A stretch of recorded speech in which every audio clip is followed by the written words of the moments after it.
Okay. It's sent actually to all of you, so 5 of you can ignore it. Okay, and I've heard that Councilmember Blair will be on audio only because of his location. With that, sure we're all here. 3, 4, 5. Still waiting on Councilmember Wood.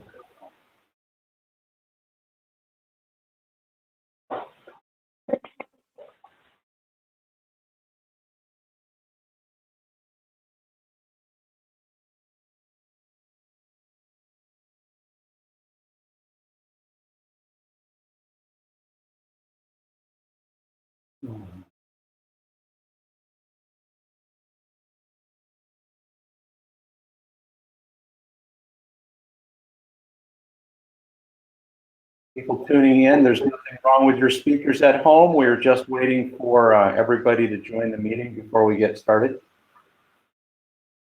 Make yourself comfortable.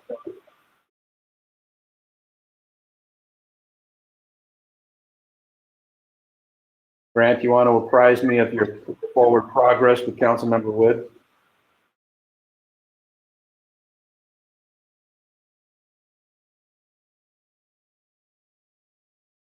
I have no update. I sent the link to everybody again, but I haven't heard anything back. All right, I just sent you a different email or an email for Councilmember Wood. Did you get that email? Want to confirm that that's the email that you had for him? I used his city email. Well, if you wouldn't mind, send that out to the email that I just sent you. It might be helpful. We would like to have, since we know he's trying to join, we'd like to have a full panel of council members.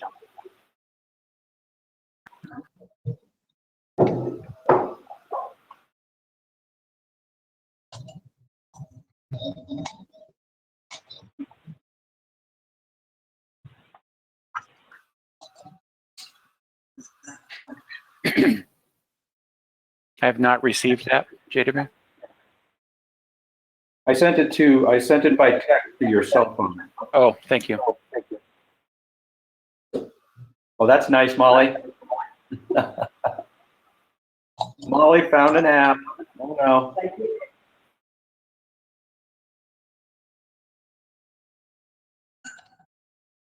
no. No text either. I sent it to probably your wrong phone then, huh? Maybe you should have received an update as well. Can you just forward that to him?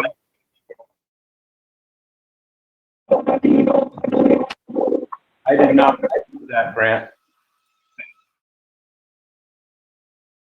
One moment.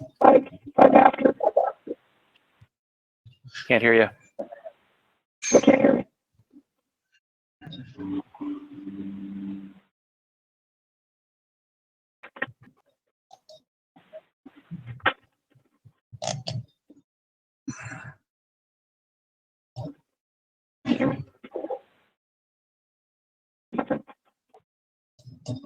Joe, we can barely hear your voice, but it's like you're yeah, it's inaudible, really. It sounds like you're underwater. I'll just go to Perhaps, yeah. Try the hologram. That was my Star Trek reference. Just curious if you can hear me. And who would that be? John McGuire. Oh, hi, John. Yes, obviously. Thank you for being here. Bear with us for a minute, please. Yeah, but I will be muting all the public until it's time to. Yeah, and Grant, do you still have people in a waiting room because I'm not seeing our student of the month? No, there's nobody. Okay. Nobody else that I don't see either. Can you all hear me now? Yay! There's Joe. Excellent. And we have Tracy calling in. He'll be here momentarily.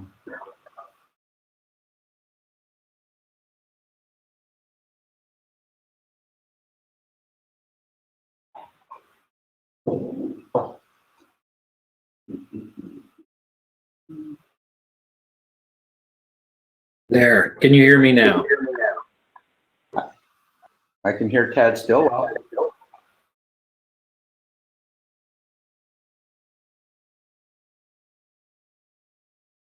Council, if you're seeing, I don't know what you get on your toolbar, but if you have the same one I have, you can see who is in attendance. And there's two gray bars, there's staff and attendees, or under attendees, there's staff and others.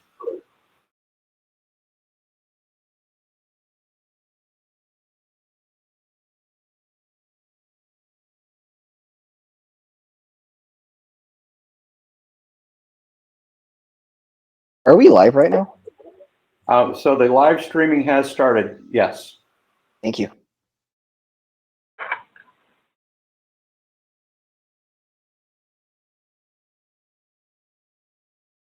Hey Grant, this is Pat Hughes. Can you hear me? Yes, Yes. we can hear that. Okay, I'll just stand by until I get to my item. Okay.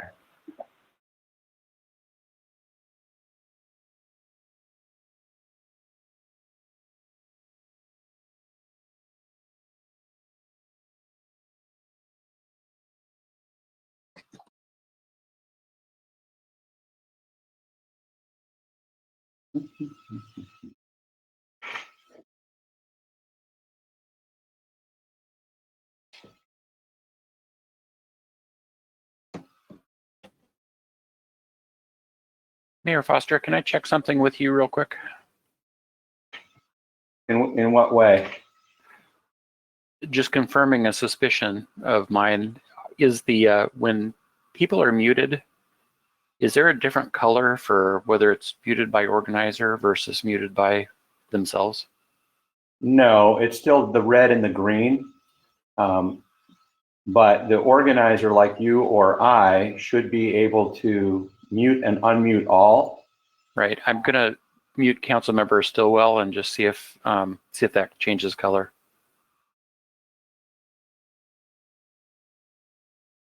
It does, he's muted. Everyone's muted except me right now. Okay.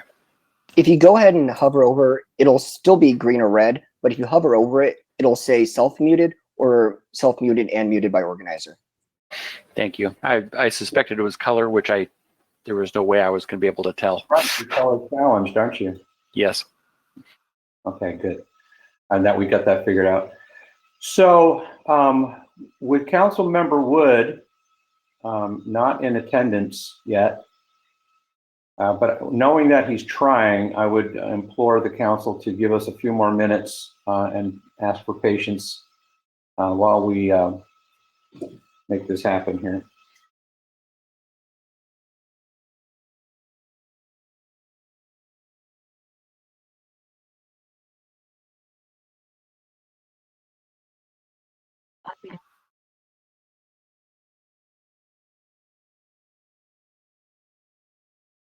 Because he texted you telling you he's trying to get in.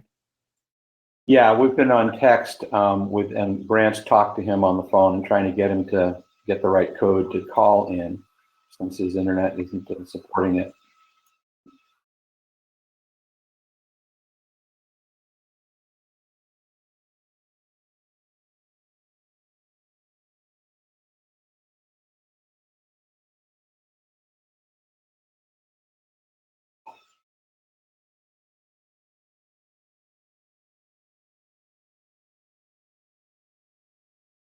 I have a concept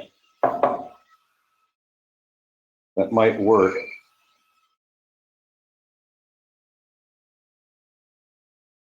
Grant, Yes, sir.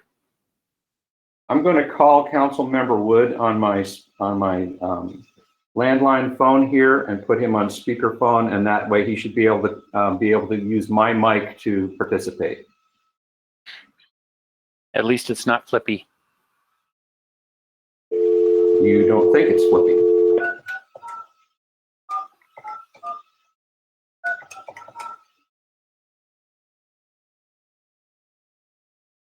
Mayor Foster, he just joined the attendee area, so. Hello. Hi, Tracy. I was just trying to do a plan B here, but apparently you were able to get on as an attendee. Yeah, it looks like I'm in. I'm trying to figure out to what degree, but I believe I'm in. I'll figure out the audio here as quickly as I possibly can. All right, awesome. If it doesn't work, I'm going to call you back on this number, and we can use your my speakerphone to have you participate. Okay? Very good. All right. Thank you.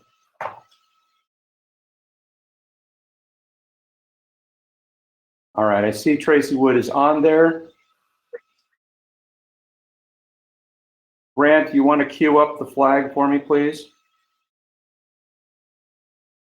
Welcome to the City Council meeting of City of Yelm, May 26, 2020. We'll call the meeting to order virtually, as we typically do by doing a salute to our country's national emblem. You may stand if you choose to. I pledge allegiance to the flag of the United States of America and to the republic for which it stands, one nation, under God, indivisible, with liberty and justice for all. Thank you. Grant, if you would unmute all the council members, and I'll ask Lori Lucas to take the roll, please. Councilmember James Blair. Here. Councilmember Molly Carmody. Here. Councilmember Ted Stillwell. Here. Councilmember Tracy Wood.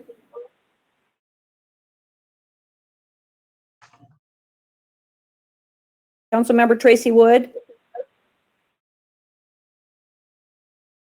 All right. Councilmember Joe DePinto. Here. Councilmember Terry Kaminsky. Here. Mayor J.W. Foster. Here. And I'm going to put Councilmember Wood back on speakerphone here.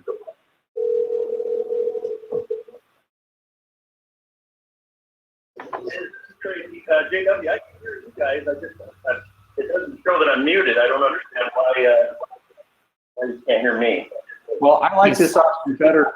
He needs to enter the, At will. Yeah. he would need to enter the audio pin. What's that, Grant? He needs to enter the audio pin, but I think the conference phone is a better option at this point. Yeah, okay. So Tracy, Lori Lucas, our city clerk, has just taken the call. She called your name, and how do you say? Here, in fact, I heard her call my name, and I said it 3 times. Unfortunately, you guys were able to hear. That's okay. Okay, I got it. Thank We're you. back to business. We have our roll call. Very good. And so now we'll move on to the rest of the agenda. So let me move back over to that. And everybody should have the ability to see that agenda.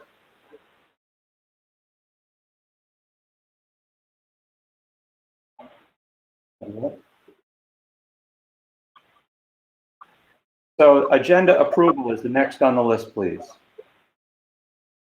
I'd actually like to move that we amend the agenda at this point.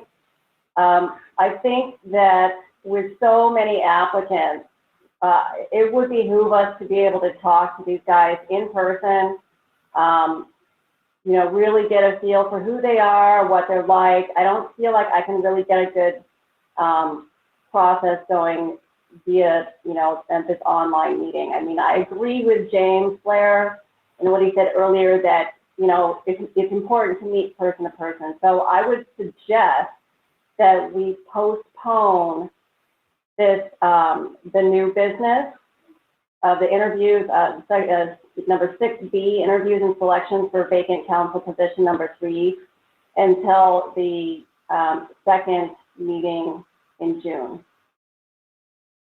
Second. When you make a motion or a second, please state your name. Oh, that was Molly that was making a motion to amend the agenda.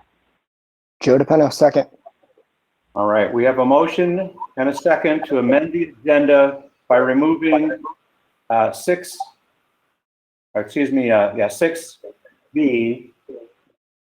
and moving it to a future council meeting, which we would not be able to set the date for at this point because we don't know when in-person meetings will be allowed under the reopening guidelines. But that is your motion and a second. Further discussion, council? Yep. Will I be notified as far as adjourning the meeting? This is John McGuire. That's one of the interviewers. Yeah, John, we're going to have the council talk about this for right now, and then we'll make sure that you understand what's happening, but we're in the middle of a motion here, so let us have our discussion. We'll go down the row. James Blair, do you have something to say about this? Given the fact that we don't know when that's going to be possible, and I think it's kind of important to get this done sooner rather than later. Maybe we don't need to actually decide who it is, but I think since we have people on the phone, we should hear from them, and maybe we could dwindle it down to 1 or 2 or 3 applicants instead of maybe just choosing and then doing an in-person interview process, hopefully next month, and then choose the actual replacement. There's a discussion. I'm going to go down the line, guys. Councilmember Stillwell, comment? I understand the importance of meeting with them in person, but I agree with Councilmember Blair. We don't know when that's going to be, and I think that I made some calls today. I was able to talk to a few, but I think we need to probably move this along pretty quickly, not rush it. But I think we don't know. It could be another 2 months, actually. So I would agree with Councilmember Blair. Councilmember Wood, would you like to comment on this discussion?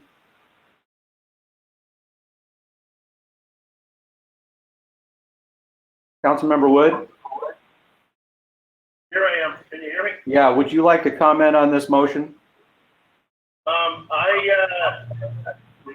Honestly, I believe we've all had the information that we've had, and if more time is needed for council members to go over this information, I understand that. But for myself, I've had an opportunity to go over the information, whatever the council's pleasure. I'm ready.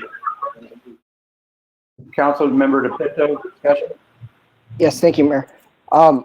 First of all, I agree with Councilmember Carmody. I think we should delay this vote to where we can do it in person.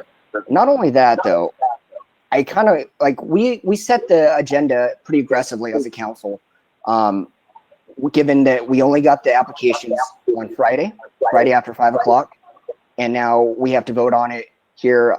And one applicant we got today. So later on, I think it was late in the morning, we got it. So just for my personal benefit, I don't know every single candidate on here. I've called, I probably got about halfway through of them. I met one in person just within the few days that we got those applications. But for me, I don't think it's fair to not have an in-person and have discussions in person. I know that was part of the process that we're going to hear about later on today about why legally we couldn't move this meeting to an in-person, and how one of the major arguments was that we would have an in-person meeting, our next one, so we wouldn't have that long to go. But it's, as the mayor said, we don't know when it's going to open up. So we have a lot of time to go ahead and make this decision. I believe, what is it, 90 days for the city council to? 90. And then 90 for the city council, and then it goes on from there to the governor's office or the county commissioner if they can't choose, then the governor. So I think there's a long process. So basically, I would love to see it move on to either the next meeting, the second week, at least get us some time to actually interview them and talk to them one-on-ones if we so choose. And that's my only concern, is that we get to know them, have a fair process. And thank you. Okay. Councilmember Kaminsky, would you like to add to the discussion? Yeah, I would agree. I would like for the candidates to present themselves in person at the very next available in-person meeting. And maybe I'm not up to date. I thought we were phase 2 almost by June 1st, which would be almost our next meeting. So whenever that first opportunity is, I think they should present in person. I agree. Well, clarification, phase 2 still disallows a gathering of more than 5 people in one place, so we would still have to do some combination of virtual meeting for all of the participants to be there. It would be doable, but still awkward. I'm going to go back and I saw some other hands go back up. Councilmember Stillwell and then Councilmember Carnett. Sure. I just want to clarify, Molly, see if I'm correct. So do you want to have time just for us individually to meet with them in person? Was that your intent? So I would agree with that. But I think we need to schedule the actual decision making, whether it's a week or 2 weeks. I don't think we're going to be able to meet like as a group and have them in front of us. So they're here tonight. Maybe they can talk a little bit, and then we'll have time to individually meet with them. Is that what you're looking for? Go ahead, Councilmember Carmody. Yeah, okay, so yes, basically, Tad, I would like an opportunity to talk with everybody. You know, if possible, if we can get a face-to-face meeting together, that would be great. I'm totally okay with hearing from them now since they're already logged in. You know, go ahead, give us your talking points, tell us, you know, what you want to do here. But then let's postpone the actual vote so that, you know, we can call them individually and say, you know, hey, I'm Molly, how are you? You know, and I don't think that there's a reason to rush this, you guys. We have 90 days. It's a long time. We've got plenty of time. It's not like we have super duper critical issues that must be decided next council meeting. So I think it's prudent to take our time with this. Any other discussion? No, I'll back us back up to where we are. Yep. Yeah, James, go ahead. Like Councilmember Stillwell was just saying, I would like to still hear from them. I'm fine with not actually voting tonight. I think what Molly's saying is us having the opportunity to then reach out one-on-one with each of them is a good idea. But I definitely don't want to just totally put it off, because since they're already here on the phone, I think we should at least be able to hear from them, and then that'll help the decision making. Maybe we end up doing the vote next meeting. I don't know. Mayor Foster, may I break in here for a minute? Yeah, go ahead, Grant. Could I ask the council to please mute yourself when you're not recognized and speaking? We're getting a lot of echo from people's speakers picking up on the microphone. So if you don't want me to mute you, then please self-mute.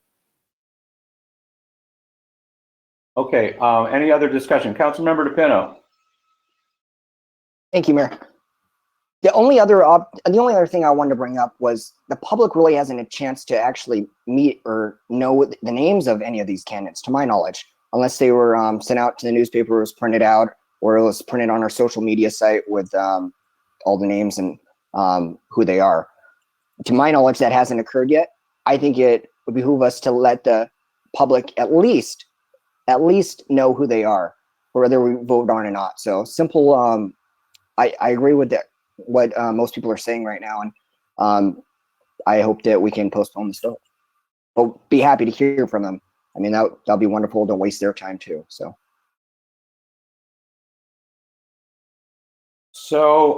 any other discussion? I have just a comment. Yeah, Councilmember Wood. Yes, sir.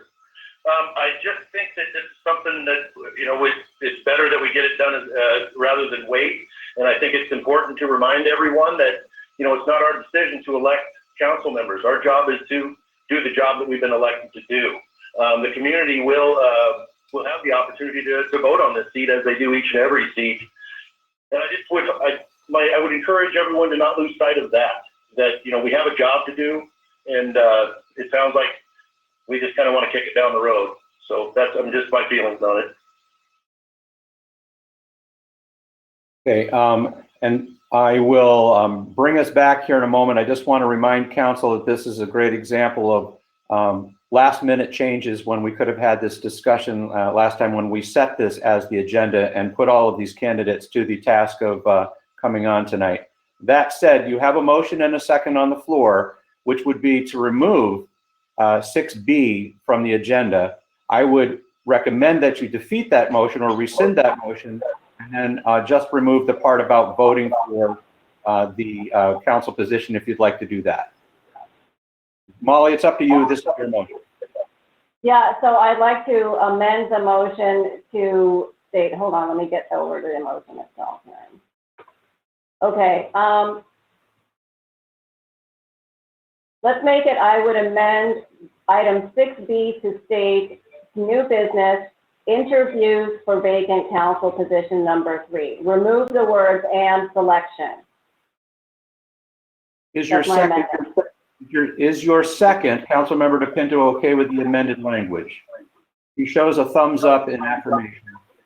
So now we have a motion to amend 6B to listen to the interviews of the council applicants, but not make the decision tonight. The decision-making would be moved to a future council meeting, and we can have that discussion on how that might look in the future, depending on how we're allowed to have our meetings and so forth. That all sound pretty good, as I've explained it?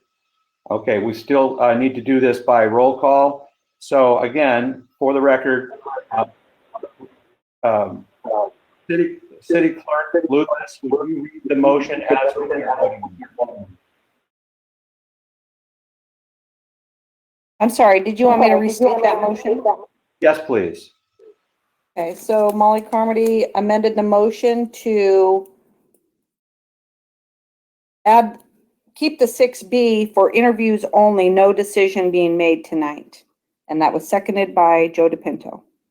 Correct. So would you do a roll call vote starting with Councilmember Blair, please? Quick question.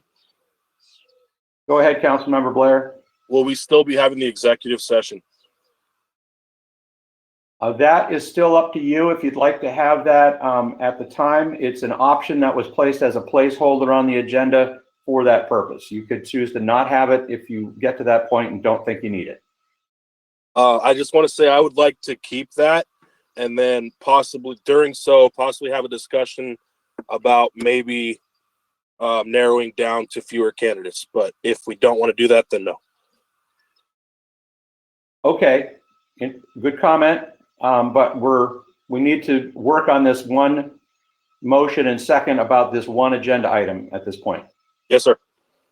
So how do you vote? Yes. Councilmember Carmody. Oh, I'm taking over for Lori, sorry. I knew you'd say that. Councilmember Stillwell. Yes. Councilmember Wood. No. Councilmember DePinto. Yes. Councilmember Kaminsky.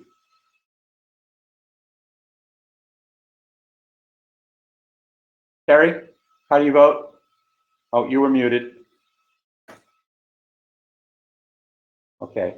All of us who have taken sign language recognize that facial expression and the hand motion. That is an aye vote from Councilmember Kaminsky. The motion passes 5-1. And so the agenda is now amended as requested.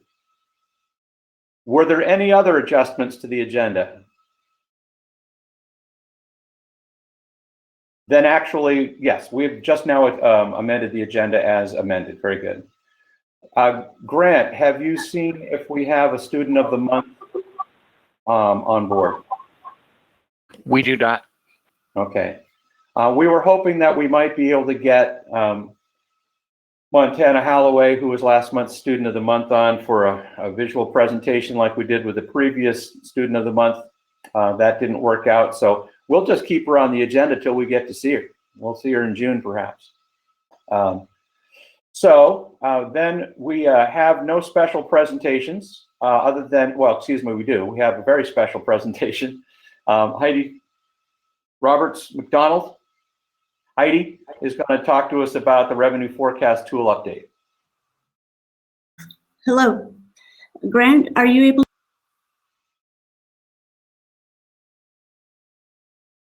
We lost you, Heidi.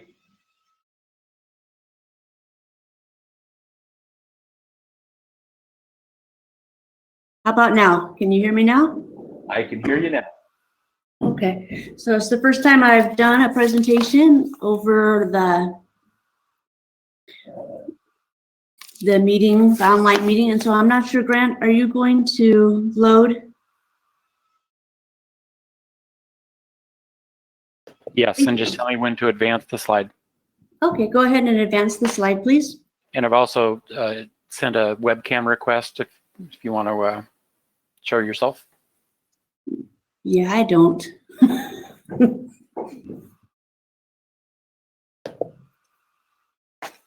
Okay. So go ahead. I'm going to briefly touch on the reports that are included in the council packet, if you'd like to forward, Grant. This is the budget position summary year-to-date for all city funds that is normally included in the packet. Overall, the city is at 28.6% of its revenue and 26.7% of expenditures for the first third of the year. The general fund, the top line, is on track. It's 22.1%, and that's on track for this time period. We get our large property tax payment in May, which we have received and was smaller than expected. And so we're about $70,000 less than we would have normally expected to receive, but we do anticipate getting that money in July. And that's due to the county's referral or deferral of the payment. And expenditures for the general fund are at 42%, which would appear to be high, but it's really on track as well. It's high due to the interfund transfers that are recognized at the beginning of the year currently, and the large annual payments that also occur early in the year, like the property and liability tax and stuff, or excuse me, insurance, things like that. Next slide, please, Grant.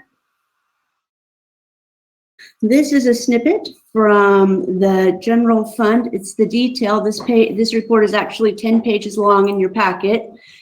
It just goes over the general fund and gives a lot more detail. This is new in the report this month, and we'll continue to put it in every month going forward from now. Next slide, Grant. So if anybody knows it's a typo, that's because I'm testing you. These are the vouchers for April.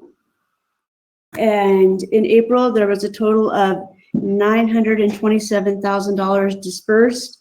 Of that, $552,000 was for payroll, $353,000 for general AP, and our excise tax was $22,000. Next slide, Brent. The overtime report. This month, in April rather, we only had 19 hours of overtime, which is really low. In January, there were 117, February were 106, March were 65.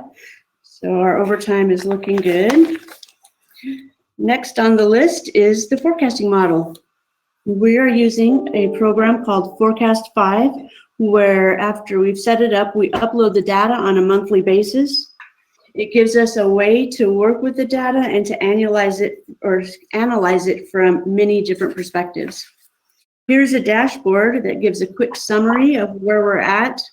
It is color coded, so green is we're ahead of revenue or under in expenditures. Yellow is we're right around, maybe a little bit over or under budget and monitoring closely. And red reflects areas of deeper concern. So no red on the horizon today. Grant, would you please forward?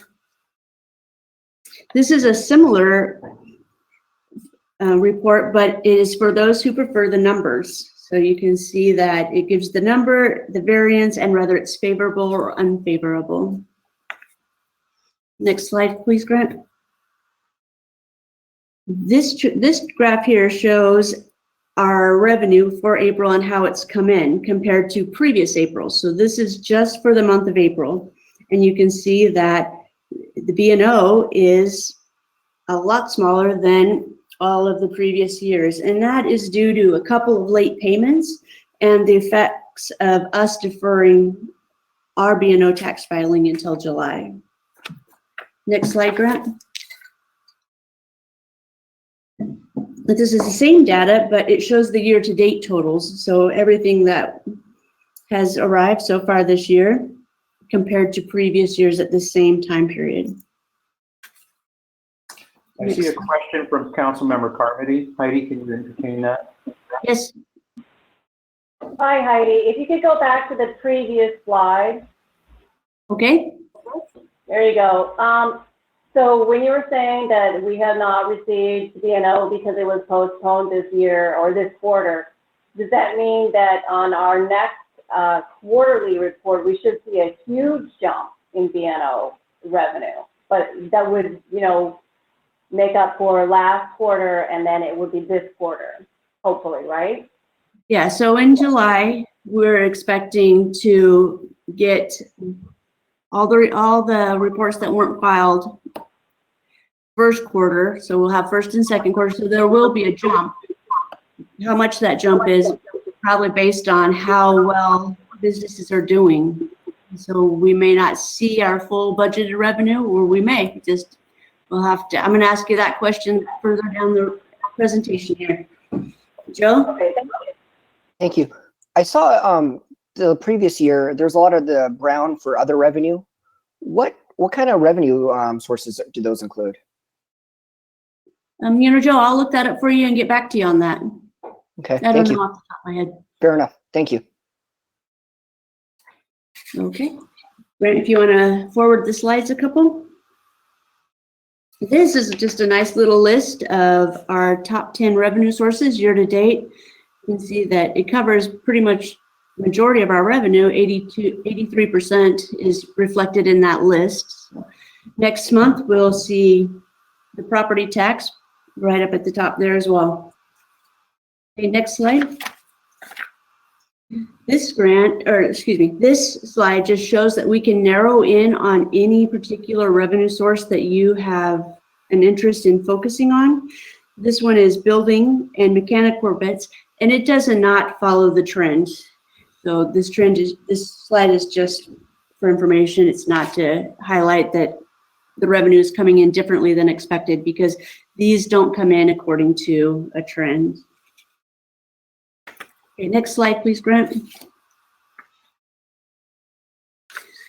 Expenditures can be expressed in a number of ways. This particular graph shows expenditure by object, which are just basically categories like salary, employee benefits, supplies, services, and other. In this case, the other reflects our transfers out to other funds. Next slide, Grant. Now, these are the revenues expressed by department. It has all city council, executive, all the way down the list. So, okay. This next slide is a projection of our general fund at year end. And we've looked at the main revenue sources, which are property tax, sales tax, and B&O tax. And we've made some assumptions for the management team projection, which is just kind of the middle of the road estimate. We have forecasted that for May, June, and July, there will be a slight decrease in revenue, but then the rest of the year will return to budget and we'll be receiving what we have budgeted for. Then I have a pessimistic one, and the sales tax on that one shows a 5% decrease for the remainder of the year. Likewise, for B&O tax, the middle of the road is 10% for the next 3 months, and then after August, returning to normal. And the pessimistic view is 10% through the end of the year. Expenditures weren't addressed in this. There hasn't been any changes to expenditures from the budget, which is the blue line, the budgeted blue line. Heidi, you had a couple of hands go up from I'm sorry, I must have looked down. Carmody. Go with Joe first. Okay, Joe? Whoever. You can go, Molly, if you want. Doesn't matter. All right. So anyway, thank you. I was wondering, I'm so polite that I forgot my question. Come back to me, please. Okay. Okay, so my question is, what are your sources for this analysis? And, you reading the Wall Street Journal, or where are you getting these numbers from? I'm just curious. Well, we're getting them from a variety of sources. The AWC, the MRSC, they're holding a lot of webinars, and we're gathering information from that. We've also just had a discussion among us about what we're seeing in our community and what people are saying. In fact, that was going to be, I'm going to ask you that question momentarily. So if you'd like to tell me now what you've experienced in the community, I'd definitely be interested in hearing it. What assumptions you? I don't really, I know what everybody else knows, so let's go over to Joe's question. Okay. Thanks. And mine actually was kind of piggybacking off yours, Councilmember Carmody. I was wondering, when it says management team, is this a projection from you as a finance director, or is this like the police chief, the community development director? Is it everyone giving their own analysis of their own individual budget? This was based off of my original projections that I had come up with, and we met as a management team and we discussed what people have been seeing in the community, what they believe is going to happen, and I blended all of that information into the management team projection, which they have not seen the underlying data, but I did take their feedback and put it in there, and it included everybody that's on the management team. The pessimistic one is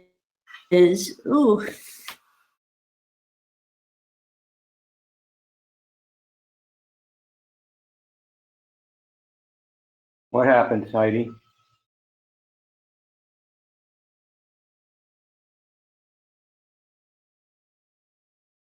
Heidi, are you okay?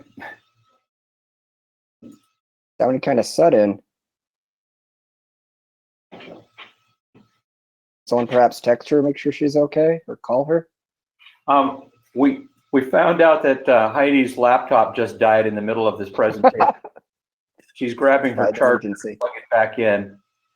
Yeah, that's much better than like she fell out of the chair or something. So, though I might add in the management team projection, Heidi's projections, AWC's projections, all of these we're really back to that. We don't know what we don't know yet.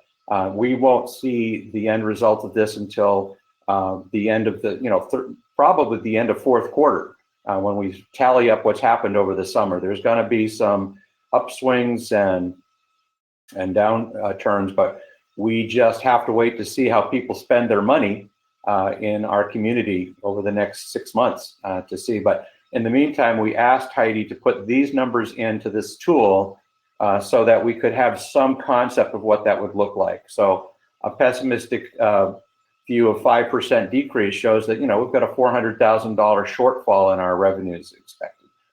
So we should plan for that. That's the whole idea. And if it gets, her cursor's back, that's a good sign.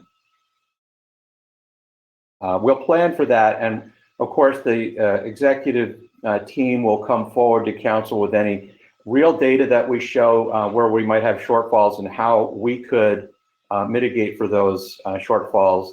And ultimately, the council will make the decision on where we make those larger cuts to our budget and during the budget cycle. Heidi, are you back?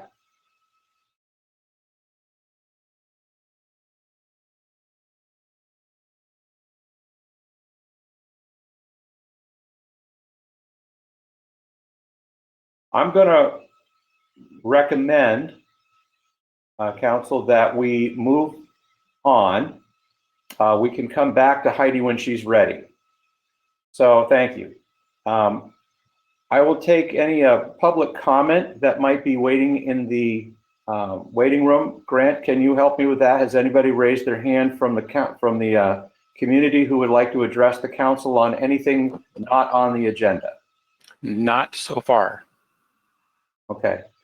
So anybody out there in virtual land who's listening, this would be an opportunity for you to address the council on a matter of interest to you that is not on the agenda. later on the agenda, if something comes up, you'd also have an opportunity to interact with council. So if you have anything, you would just raise your hand. Wait on that, Councilmember Kaminsky. I'm asking for attendees, and then we'll just give them a moment to see if they can do that. Grant, are they all muted? Grant, why don't you unmute? We just, oh, go ahead. Unmute the attendees right now, just so they could speak up if they have something they'd like to address to council, if it's not on the agenda.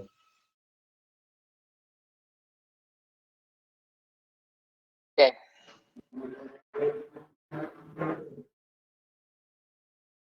Anyone? I was kind of hoping to be an uproar of lively debate there.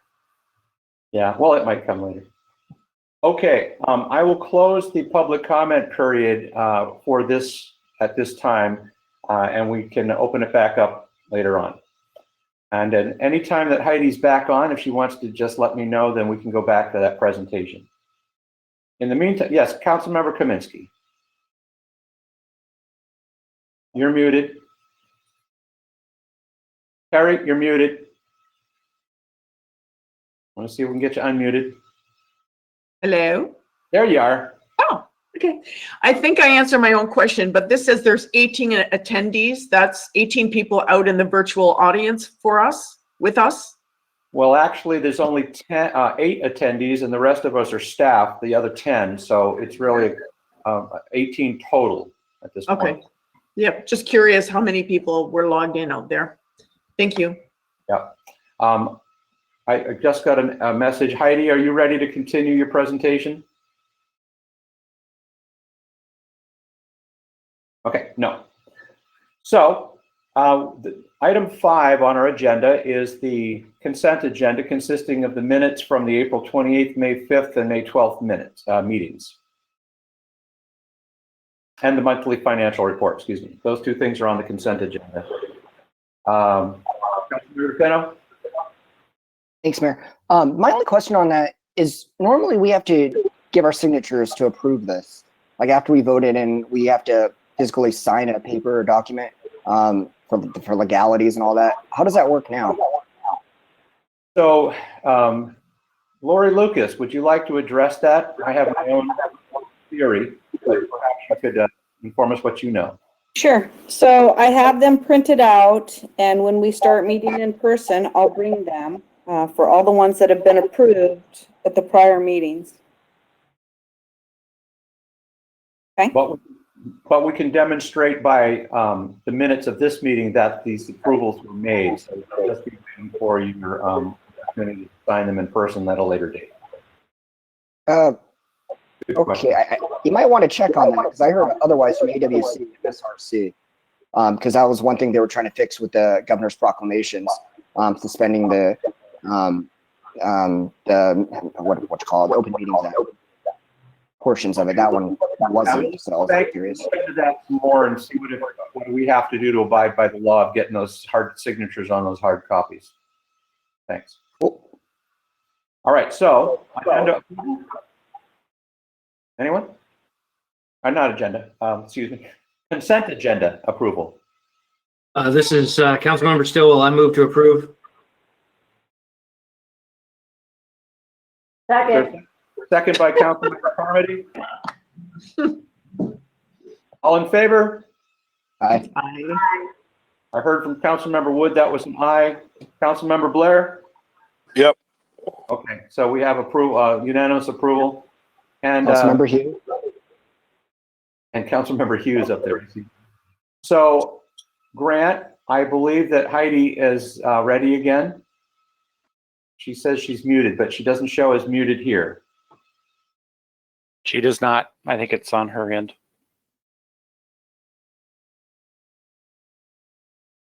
Third time's the charm, Heidi. Okay, moving on. We have new business 6A, approval of construction contract, and Pat Hughes is here to share with us. Yes, Councilmember Hughes is here. Thank you. Good evening, Council. I'm hoping that this will be a pretty straightforward one tonight. Before you is a construction contract for Barcott Construction for the Mill Road Sidewalk project. This project's been under design for the past year and was finally bid for construction on the 24th of April. We received 12 bids on the project, and the low bid on the project was Barcott Construction for $412,850, which was under our budgeted amount. I believe it was 425. We had budgeted as a estimate. So Barcott would like to begin construction on this project within the next few weeks. We've received all of their bonds, their permits, and their insurance. So they're ready to begin. We have not yet received their actual construction schedule, but anticipate getting that here within the next week. Right now, we're looking at the second week of June to begin this construction. If you're not that familiar with the project, I can just describe it just a little bit for you. It's a new sidewalk which will be going along the west side of Mill Road between 104th Way and 107th Loop along the west side of Mill Road, and it fills in a gap in sidewalk that's been there for a number of years. It also completes a section of sidewalk in front of Mill Pond Elementary. So this is a very important project in that it's a safety project as well as statics. So I'm very happy to see this come to construction. So before you is a construction contract for Barcott Construction, and I'm just asking council for approval of the contract so we can move ahead with construction. If there's any questions, I'd be happy to entertain. Go ahead, Councilmember DePino has one. Thank you, Mayor. More of a comment, well, question and comment. First of all, I remember this project. I think many council members on here do. It's a good project, like you said, for safety, school safety. Not only that, also to the fire station down there just south, or I want to say south, I don't know, just a little bit ways down though from it. I think the connectability, the walkability of Yelm is increasing. It's a good project. I was also, I have a little concerns with the timing of this just due to uncertainty in our financials. But the one saving grace I do like about this is, one, it's under budget already, and two, I believe it's ahead of schedule, taking advantage of this current school year right now. Is that accurate or no, Pat? It is ahead of schedule. That's correct. In addition to that, I should have said that this project is actually being covered by a grant from the Transportation Improvement Board for $300,000. The balance of this project we anticipate will be funded by Yelm Community Schools, because the sidewalk that runs or would have run in front of the sidewalk in front of the elementary school was deferred back in 2006 when that was originally built. So the cost to the city on this project is going to be very little or none.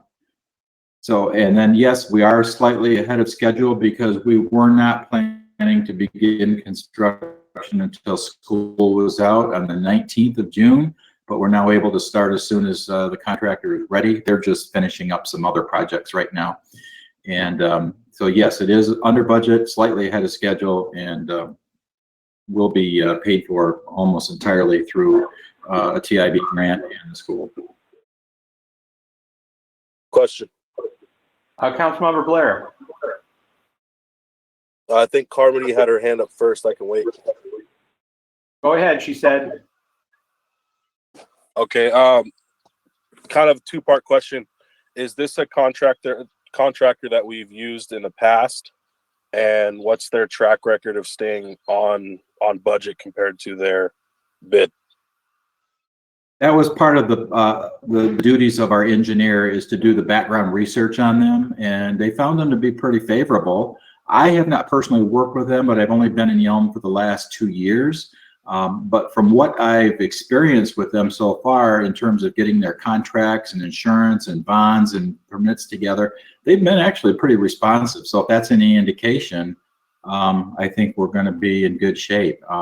The engineer did, like I said, did some background on them and did some checking and didn't seem to find anything that was alarming. So I don't have any reason to believe we'll have any issues. But good question. Me? Yes. Molly? I move that we authorize Mayor Foster to enter into a public works contract for the Mill Road Southeast Sidewalk Improvement CIB project number PW 978T021. Second, Joe DePeno. Second by Joe DePino. Any further discussion? All in favor? Aye. Aye. Any nay? It's unanimous. It passes. Thank you, Pat, for your diligence on that project. It's been a very long Thank time. you, Council. We're looking forward to getting this one underway. Absolutely. And let's hope that the kids can come back to school and enjoy that safe sidewalk at some point in the near future. Okay, so we'll give Heidi one more try. Are you with us, Heidi? Okay. Then, Council, we're going to go into item 6B as amended to entertain the introductions and a brief question and answer period with the candidates for council position 3. The way we've set this up is they're all been waiting very patiently in the waiting room to make their presentation. As you saw by an email that we sent out earlier, we'll ask them each in alphabetical order by last name to do up to 3 minutes of introduction. And then we'll go down the row, council positions 1 through 7, to ask one question apiece, please. If you get to the end and you still have questions, we can go back around the circle. It'll just be a lot easier to manage that way if you're okay with that. At the end of each council candidate, we'll go on to the next one, repeat that process. At the end of that, the council will have that decision to make if they want to still take advantage of the executive session that's agended for further discussion or move on from there. So if everybody's okay with that, I see that our first candidate by alphabetical order is Mr. Joshua Crossman. Welcome, Joshua. And we'll have to have you unmute. How's that? There we go. There you go, sir. All right. So this go for it. Yeah, I'll give you, let's try to keep it to about 3 minutes, Joshua, and we'll give you a heads up when you're closing in on that. Okay. Yeah. Just mute me if you need to. No problem. So thank you, everybody, for having me. Thank you, Councilmember Carmody, for the delaying of the vote. That was kind of a shock to me to hear that this morning in my email box. I was like, wow, that's pretty fast. So wasn't expecting that. So yeah, but thanks. But yeah, so I thought it'd be fun to jump on the Yelm City Council. Some of you I know, some I don't know too well, but I've been in Yelm almost my whole life. So moved my business, I opening a business here in the middle of a pandemic. That's been a little interesting. So we haven't been able to open that building fully yet. So we're still waiting on that.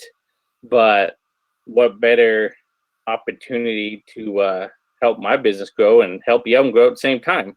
So this, when this opportunity came up to get on the council, I thought it would be a good chance for me to really help improve Yelm some more, do what I can besides, besides running a business, but also get on, because, it takes partnership with the government and everybody involved with its citizens. So, I'm passionate about business. That's my number one thing.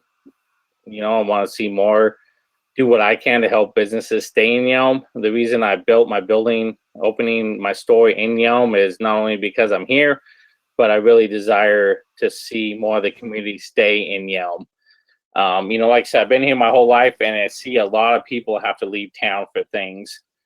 And I want to do everything I can to attract more business to be in Yelm, so we can lessen people's commute with jobs, spending the funds. It'd be nice if people spent the money in Yelm rather than going outside of Yelm to do that.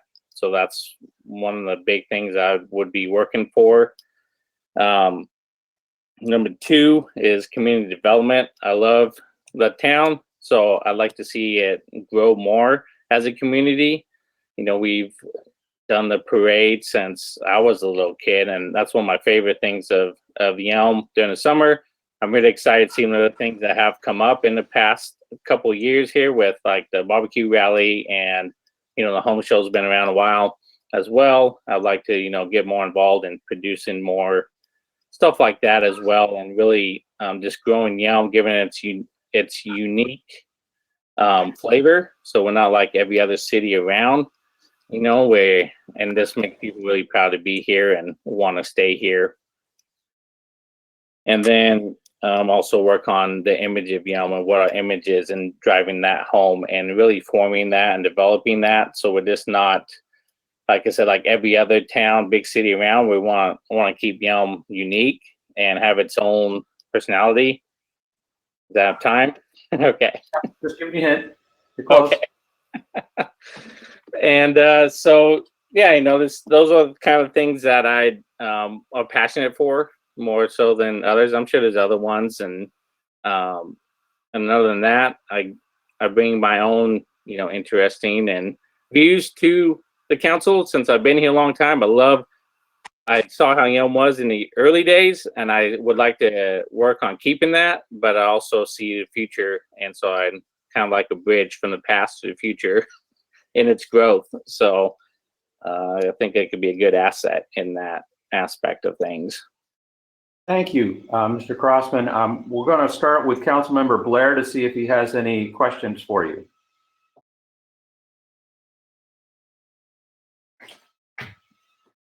James, are you on?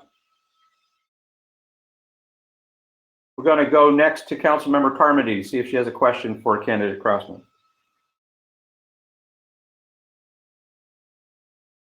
Molly? Yes, go ahead.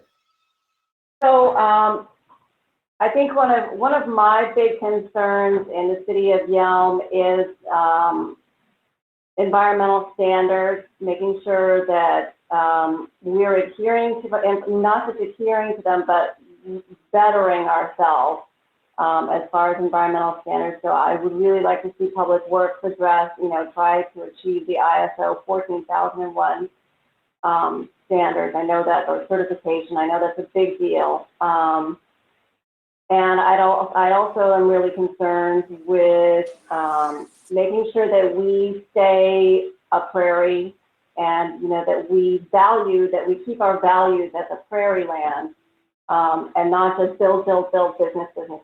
How do you feel about that? I mean, how do you feel about building up as opposed to out? Building up, goes out. So, Pride of the Prairie, that used to be our big slogan for the town. I'm still a big part of that, and I'm good. And I am, if you know me, I'm big country. So it's a balance. You know, we have to figure that out. What's the balance of keeping people? Because the main thing I want to build business here is not to make it a big city like Tacoma or like, you know, Lacey, but to keep people here from having to commute. You know, there are people driving, sitting in traffic, which causes, you know, pollution and everything else. And I'm still country, very country. So we got to find a good balance between the two. You know, we don't want to sprawl in metropolis. We just don't want to connect our city to every other city. You know, you drive from Tacoma nonstop, you know, something about concrete, all the way north for hours. So we don't want that, but we still have to find a balance of how can we bring business in to keep people in Yelm without control, and at the same time controlling the sprawl. And so it's something to work on. You know, I don't have magic pill right now or the magic answer for that, but that's one of the things I want to keep people in Yelm as much as we can. And so however we can make that work without mowing down everything and building concrete everywhere. Great. Councilmember Stillwell, do you have a question for Mr. Crossman? I do not. He answered pretty much everything I was going to ask. Thank you. Okay, Councilmember Wood, do you have a question for candidate Crossman? I'm looking at the phone as if I can see him. Councilmember Wood, we'll put you in queue. No, I'm here. There you are. Go for it. I'm still actually struggling through trying to get the other side of this work, and I seem to have been able to. I've got to the point where I can unmute, but for some reason you still can't hear me on that side of this this webinar. But no, sir, I do not. A very interesting gentleman, and I look forward to having more conversation with him. He seems like he's got a lot to bring to the table. Very good. Councilmember DePino. Thank you, Mayor. One issue that's pretty heated is water rates. I was wondering if you had an opinion, if you think the rates are high, if you think they're low, and how would you pay for infrastructure for our desperately needed water treatment plant? Of course, I believe water rates are high. I think everybody does. How to control that? I don't know. It's something we have to figure out. You know, I've heard rumors that's been mismanaged in the past. So how do we fix that? You know, of course, mismanagement's the biggest thing to fix of any of that, and then go from there. You know, I mean, the rates are what they have to be. You know, like I charge in my business, my price is what it costs to do business. I'm expensive, you know, but that's a cost of quality and cost of doing business. So is that the reason why the rates are high? Is it because this is the actual cost of doing business, or is there something else? Is there mismanagement going on? Has there been things that could be improved upon to get it right and get it more in line with where it should be if it is out of whack? So something I would need more info on. Thank you. Councilmember Kaminsky. Hi, Josh. I just wanted to reiterate, what is your business that you are here in Yelm doing? Historically I've been strictly hardwood flooring. But since I'm opening my store here in Yelm, I decided to branch out into all floor covering types. So carpet, vinyl, tile, because I see, like I said, I see everybody and everyone's leaving town to go. That's just something I can do to keep people in town. They don't have to go to Tacoma, Olympia to pick out floor covering to buy it. So that's why I decided to expand my business to cover those other things as well. So do you have a storefront in Yelm then, in downtown? Yes, I am in the old Junk Queen thrift shop, which used to be the grocery outlet store, if you remember, down by the bus barn. I bought that building in November, and we're not officially open yet. So with everything going on, there's been delays in me getting my products, and then, you know, of course, with the opening delays of businesses, we got that as well going against us. So.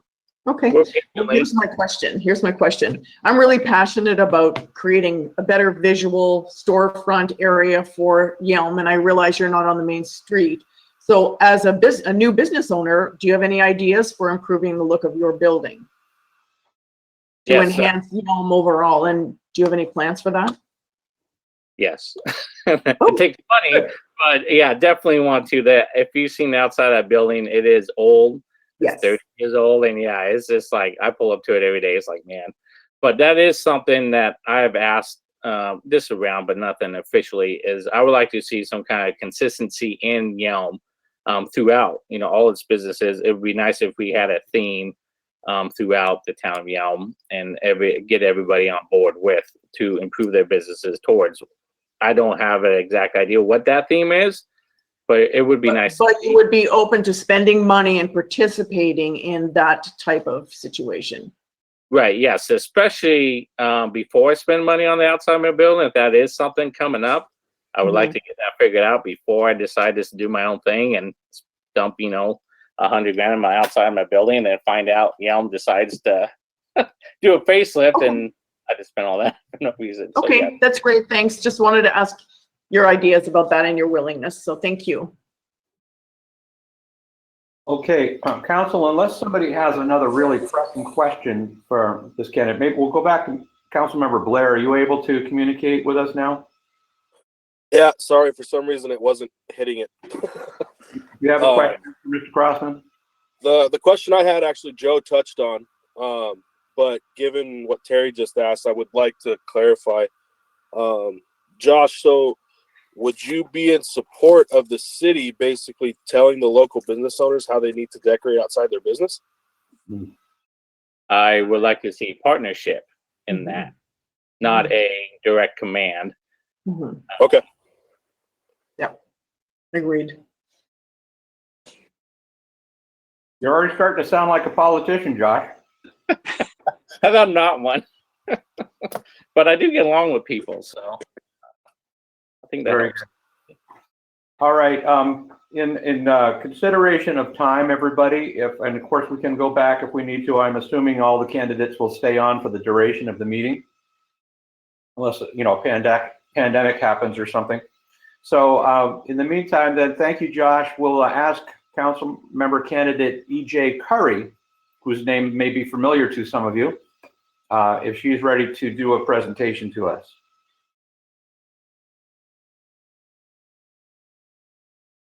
And Grant, if you'll make sure that she's unmuted. Can you hear me now? There you go, EJ. Yes. Oh, okay. Well, I know all the council knows me. A lot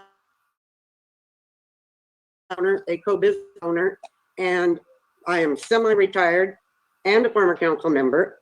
So therefore, I know the responsibilities and the amount of time it takes to be a council member. I'm still active in other organizations in Yelm, such as chair of the Yelm Senior Center, Boys and Girls Club, and the Southeast Thurston Fire Authority Building Committee for their new buildings, hopefully out at Lawrence Lake soon. I'm able to jump into the council with full knowledge of impending issues and fiscal knowledge. Thank you. Okay. Well, I appreciate your efforts to make this a faster meeting. And most council members are already very familiar with you, but I'll open it up for questions from starting with Council Member. Are you done, EJ, with your initial presentation? Yes. Okay. Council Member Blair, do you have a question for EJ? No. Okay. Councilmember Carmody. No questions from Councilmember Carmody. Councilmember Stillwell. No questions from Councilmember Stillwell. Councilmember Wood. I have no question. Thank you. Councilmember DePinto. Yes, thank you. AJ, Hey, Joe. I like serving with you, and I thought we went well together, worked together well on the finance committee. I could see you stepping right into this role and filling it really well.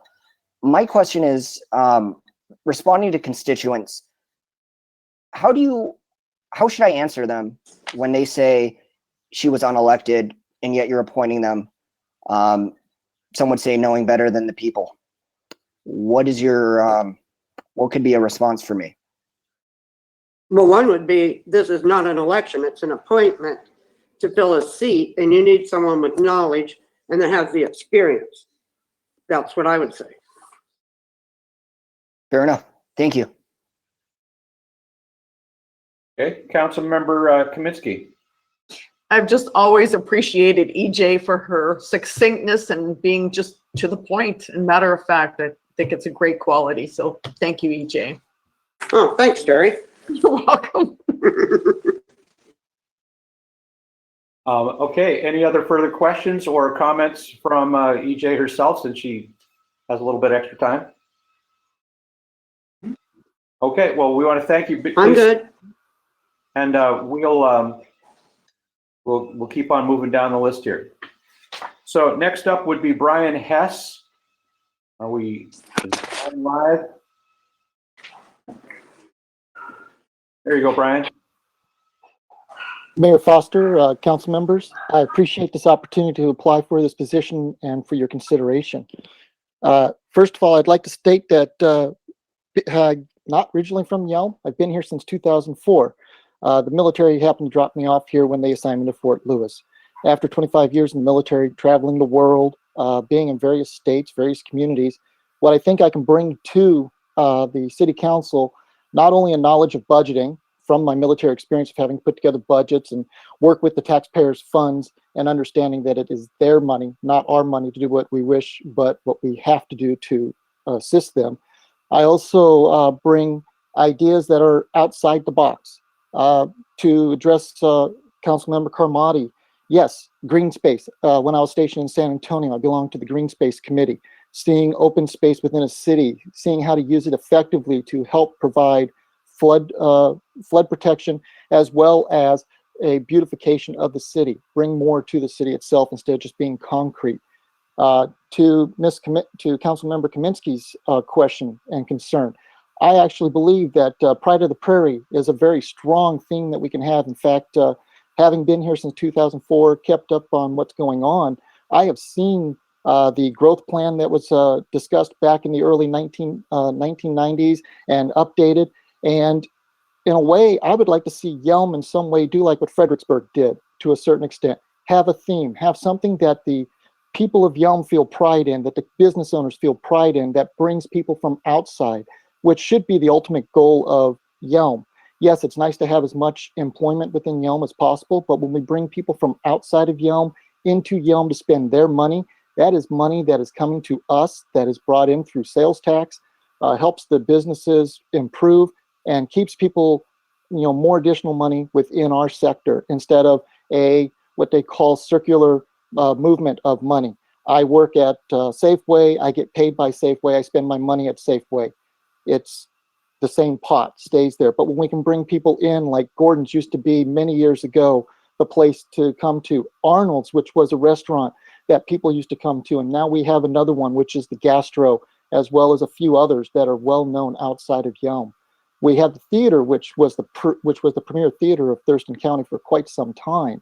These are things that we need to encourage and bring up. And then in reference to the budget, again, as I say, I understand the water issue, the water treatment facility of the mismanagement, if you want to call it. I do believe that it is in need of being updated. It does need to be brought up to date, but we also need to be smart about it and make sure that we don't put too much money that we may not have available to fix it. And we have to make that into smart decisions and work with that effectively. And on top of everything else, we have to get community outreach. We are a community that is growing, and we need to understand the people that are within our community and figure out a way to really bring them into everything a little bit more. And I'm available for questions at this time. Good job on the 3 minutes, Brian. Thank you. Councilmember Blair, do you have a question for Mr. Hess?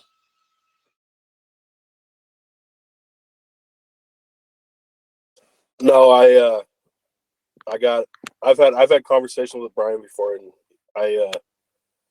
he's answered a lot of questions for me over the last few months, and so I have a pretty good idea about him. Okay, thank you. How about Councilmember Kennedy? Yeah, my question, I think I misstated my question earlier. I think more my concern is, what do you think that Yelm's responsibility regarding environmental stewardship is? What is Yelm's duty to the Nisqually River Valley and to the Puget Sound? What do we need to be doing to make sure that we're good neighbors to not only the Nisqually tribe, City of Olympia, City of Lacey, but also our natural surroundings? Councilman Carmody, in response to that question, I do believe that the city is responsible. It has to do a variety of things. The biggest thing it has to do is communicate and work with the residents and the businesses of the community and bring encouragement to do better. And if there's something that comes up that, as they say in politics, 80% of the time we can always agree. It's that 20% that then becomes a disagreement. We have to be able to work, debate, and have a open, transparent decision-making process so that when we do make a decision that people will disagree with, they at least know that their voice was heard. They understand the reason why their choice was not selected, and that we stand behind what we're saying.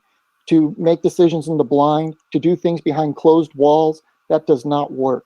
That does not work for the community. That builds distrust. But yes, we do have responsibility.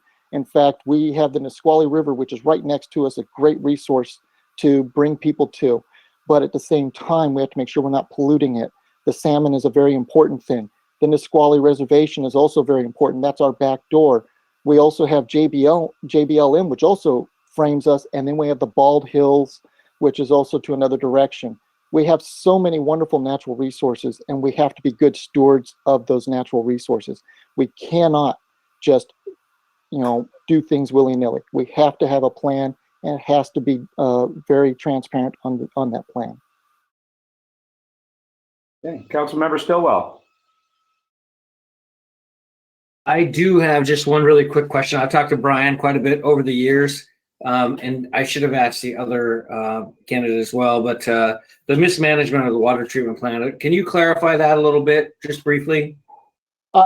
If I remember the history of it correctly, because I was very much trying to follow on why we all of a sudden had a huge increase in water and sewer, which, if I remember correct, somebody had asked, is it too expensive? We're a little bit above average, not much. I mean, we are within our means, and if you take the stormwater out, we become within our means on that. But in reference to the water treatment facility, some of the mismanagement that occurred was not to put blame on anybody, but there was the upkeep was not being done properly. The sand that's for the filtering that would have helped with making it last a lot longer was not being changed out as much as it should have. You were still running on Windows 95, I believe, and that was 3 years ago. There is no reason to still be on Windows 95 if you're working with a Windows-based program. Those are very inexpensive updates, and the fact you were still on Windows 95 left you open to malicious software, to cyber security issues and things like that. There's a variety of things, and I think part of it is that there was just priorities being brought in, and when you have people from higher up saying, cut your budget by 10%, I don't care how you do it, or not really giving clear guidance on that, of saying, hey, I need you to make sure you maintain things, that this is, again, it goes back to that water treatment facility. It's not the city of Yelms. It is the residents who pay for it. And it is our responsibility to make sure that it is maintained as best as possible and will last as long as possible. So hopefully I've answered your question on that one, Councilman Stillwell. Yeah, thank you. Councilmember Wood. Thank you, Mr. Mayor. No, thank you. I have no questions. Councilmember DePinto. Thank you, Mayor. Brian, pretty articulate out there, man. I appreciated some of what you said there, a lot of what you said. I was wondering, kind of the same question I asked first. Well, you already answered most of it, but would you support a rate increase to pay for water infrastructure, like renovations of our plant? Councilman DePinto, to answer that question, you're saying to refurbish, to fix it, to do that. Would I authorize an increase? That would have to be a very serious discussion. But I would also, outside the box thinking, and this is where trust is so important as a civic member and as a leader of the city. If we say we're going to increase it, let's keep the number simple. It's going to cost $50 million to bring it up to standard to last another 20 to 30 years. If that is the ballpark figure, and that's it, then we say, okay, can we find a way to get grants? Can we find other outside resources? Knock it down as much as possible. But if we have to increase rate, there is nothing wrong with saying we're going to increase rate, but here's the deal. That rate gets increased, but once everything is paid off, we bring everything back down so that it is at maintenance. In other words, we do that, and that's for everybody. Now, here's something that's also outside the box. When you have a new development coming along, they are tapping into the infrastructure that is in place. People since 2020 have been paying for that upgrade. People are now getting onto it and getting into it. They need to pay an upfront cost to jump in. These are things that we can discuss. These are outside. Is it my hard, true fact? No. But these are things that are open for discussion. Ideas that we need to do. We need to learn to think outside the box, but at the same time, again, be transparent and open to ideas, because you never know. As they say, the 12-year-old that looks at the truck that's stuck at the tunnel and says, why not flatten the tires to help the truck get through? Sometimes it's something like that that we have to keep an ear open for. I've never heard that say before, but that was a great answer. Thank you. Councilmember Kaminsky. No questions, but if you think of a great theme for the city, let me know, please. Leavenworth without the Lederhosen. How's that? No, Well, they are. if I may answer to you on that, it's actually been something I've been talking about with It's gonna friends and cost a family. lot. No, Go ahead, Brian. we're Pride of the Prairie, but you know, just like the Gastro and a couple of other of our wonderful restaurants, it's from the farm to the table. Still Pride of the Prairie. And this even comes back to being responsible for our environment and our resources. We sit there and we bring in the theme of how do we go about, once again, being that farm to the table, as natural as possible, organic if possible, do that encouragement and make it so that our storefronts, yes, a nice prairie look would be nice, but at the same time, we have to be aware of what it will cost the business owners. But I think the farm to table and the Pride of the Prairie is still a wonderful theme for this town, the city of Yelm. Thank you. Thank you, Mr. Hess. We're going to move on to candidate Dave Hoadley. Now, are you out there, David? Can you hear me now? I can hear you, but I can't see you. Well, I'm working on that part of it. All right. Sounds familiar. Oh, now you look like Tad Stillwell. I don't know how that happened. Okay, can you see me now? I cannot see you now. Can we give him any help with that, Grant? Oh, I think I got it. Okay, I think I... David. David, we have you, and if you can see me when we're ready, I'm going to give you like the 3-minute mark with my fingers over here to let you know when you hit that 3 minutes. That work for you? I appreciate that. Thank you. All right, then the camera is all yours. All right. Thank you so much for this opportunity, Mayor Foster and council members. I do appreciate it, and I realize that this is what are the catchwords here? The unprecedented time, and that this is a very difficult time, and that's nothing to shy away from. That's a fact. So thank you for continuing on to where at least we have the opportunity to have this moment with you. I also believe in face-to-face interaction. I think that adds so much value, but it's also important to roll with whatever challenges you have facing you at the moment. And right now it's COVID-19. So, my family and I, my wife and our 2 children moved here over 11 years ago. We've been here really enjoying the community, but I also kind of think back to a time when a little over 30 years ago, when this was a one stoplight city, and I had come out here on many different occasions to be able to either drop a friend or we were going to Mount Rainier. So the one stoplight, I think that with the growth exponentially that's happened every year, everyone should be proud that's current and prior council members that have been able to build the infrastructure and the things that are necessary to be able to grow like this. There's so many things that are behind the curtain and that have been done on the front end and the back end to be able to make this happen. I think that's very important to talk about. And we are faced with many different challenges right now, and our current state of COVID-19 is one of them. So as far as what I do currently, I'm a grants manager for the state of Washington. I have a lot of experience working with advisory and governing boards with community action agencies across the state, as well as some municipalities.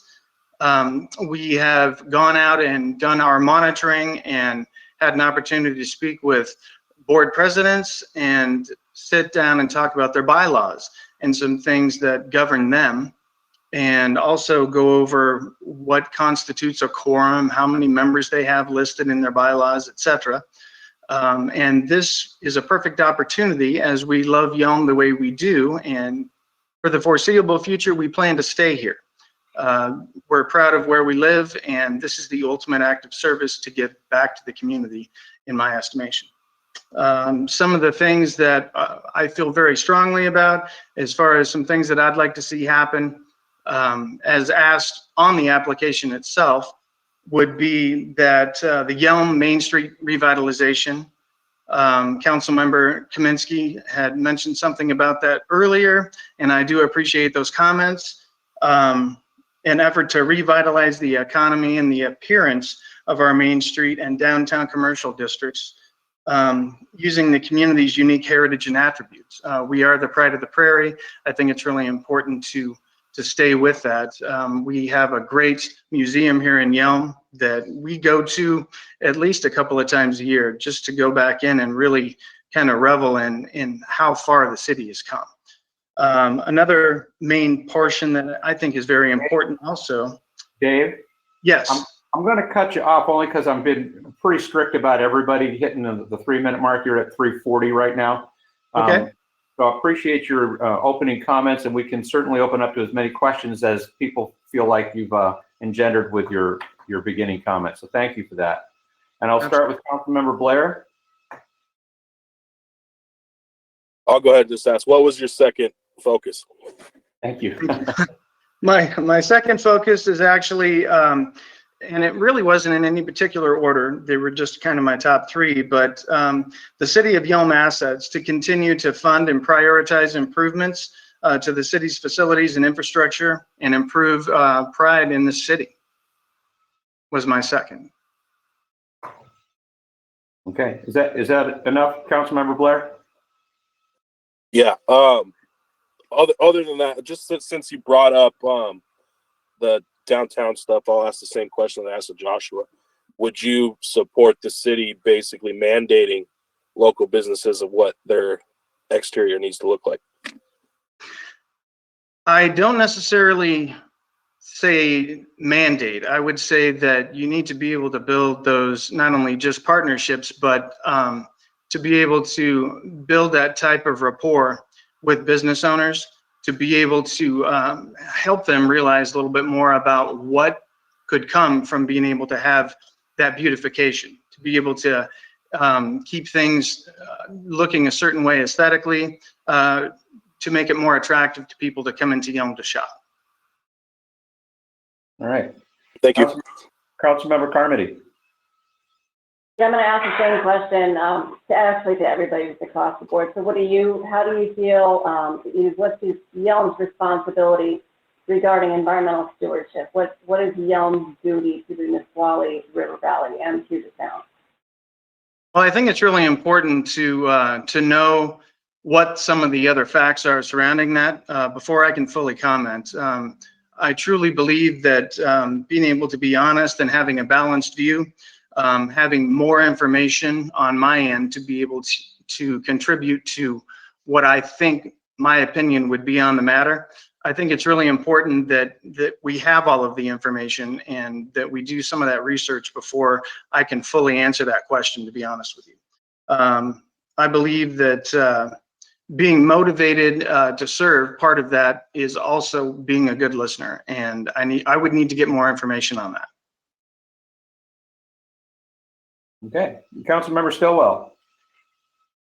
Well, unfortunately for him, I spent about 30 minutes of his day today talking to him, so I had all my questions answered. But an interesting point, I will say, because he probably wouldn't, doesn't strike me as a person to brag about it, but interesting thing is that throughout his professional career, which he didn't place on here, he's able to go around to municipalities and other organizations. And it sounds like he has a real canny, it sounds like part of the strength was that being able to listen and have input. Is that correct, Dave? That is correct. Thank you very much. I know that every last one of the agencies that I've visited that have a board, whether it be advisory or governing, they're all unique and they're all different. It appears that this particular council has a really good bond and diversity that allows people to be able to bring their opinions to the table and have a full discussion. But like I said, everywhere that I've gone, it's been very different in every board, depending on where you're at, whether it's rural or something that is a much larger area, such as Seattle. They're all different and they have unique challenges. Councilmember Wood. Thank you, Mr. Mayor. I have just one curiosity. I'm curious where you are from originally. Well, I am an ex-military dependent, so Memorial Day was a special day for my family and I. I've traveled around. I was born in Alaska, and we had since moved to, California and Idaho and Florida and Germany, and then to Illinois, and then finally to here. And I don't ever plan on leaving this city or the state. So this is the place that I chose to call home. So been around a little bit, and I've seen quite a few things, and I'm thankful for the opportunity to have done that. Excellent, thank you. Where in Alaska did you start at? Anchorage at Elmendorf Air Force Base. Very good, very familiar with it. I graduated high school up in Anchorage myself. Oh, fantastic. Yeah, I'd like to go back. It would be great. Oh boy, here come the Anchorage stories again. Thanks, Tracy. They get good.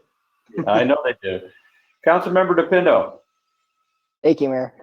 David, thanks for coming out today. Your application kind of stood out to me. Like Tad, or Councilmember Stillwell, I really appreciated the experience you have for grant writing with the Department of Commerce. I think that's a sorely needed attribute here in the city of Yelm, and I think that's huge for you, and at least for my voting, at least for me. My question is, knowing your background with grants, what kind of grants do you think that we could go after that we're not going after? And it could be for the water plant, or it could be anything that you think that we're missing out on. Well, I've thought about this for a long time, so thank you for bringing that up. A lot of the grants, we have a public works board, so there's a lot of public works opportunities, I believe, that are out there. I've worked closely with grant writers at my particular department. There's a host of things out there that are untapped that a lot of people haven't taken the time, to be quite honest with you, or the opportunity to really enjoy the fruits and the benefits of being able to do that. Nothing ventured, nothing gained. And I truly believe that we talk about some of the water rights. We talk about how high some of the rates are. And I can appreciate that. But at the same time, I know that whatever roadblocks are out there to be able to get us to that place, for instance, with the water plant, I firmly believe that we would need to make sure and keep that as operational as possible. If there are some things that need to be done, we need to very carefully think about how to move forward from there. I think too many people, they have the point of view of, hey, could we, but maybe they need to stop and think whether or not they should. And so being very mindful that things are a process, and I hate to use it for lack of a better term, but trust the process. The research that goes into these kinds of things isn't flippant, and I think that it's of grave importance that it's talked about, and also that the city has a good fit and that excellent communication and discussion surrounding those items. Very impressive. You're speaking my language. I like it. Thank you. Thank you very much. All right. Councilmember Kaminsky. No real questions, but just so you know, there's an overlay. The city overlay is partly, well, it's totally covering your face, David. So I have no idea what you look like. But I'm sporting my quarantine hairdo. Move over this way a bit. Which way? This way? I think it might be on your end, Terry. Yeah. He's good on mine. Okay, now I see you. Okay. So, but just listening to your voice through the whole, there you go, procedure, I just appreciate the humility that I hear, and the fact that you're so very well spoken. I appreciate that. So. Well, thank you so much. I really appreciate it. Okay, thank you. Thank you, David. We're going to move on to council candidate John McGuire. Are you out there, John? Just bringing him over as a panelist. Give me a minute. Yeah, that's fine. We heard him earlier, so we know he's there. Yeah, I'm here. Hi, John. I don't know if you can see me. We can hear you, and now Grant's trying to bring it up.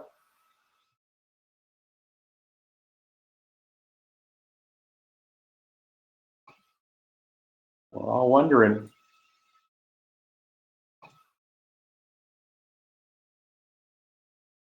mouse. I used to be an IT person. There you go, sir. We can see you and hear you now. And so again, Okay. can you see me, John? You see the three fingers going up? Yep. Three That'll help. fingers, lovely tapestry behind you. Thank you. It's my blanket. We'll tell you when your 3 minutes is up, and you're on.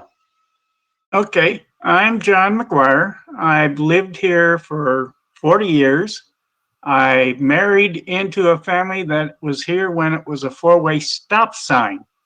My wife graduated from Yelm. I am a charter member of the Yelm Eagles.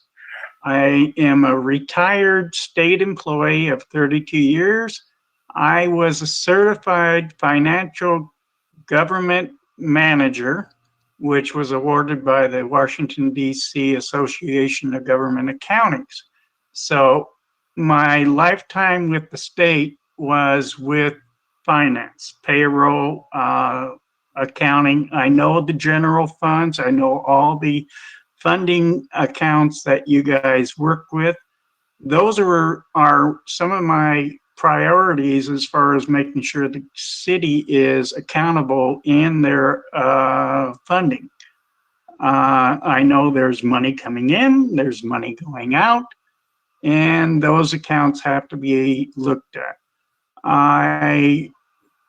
In regards to the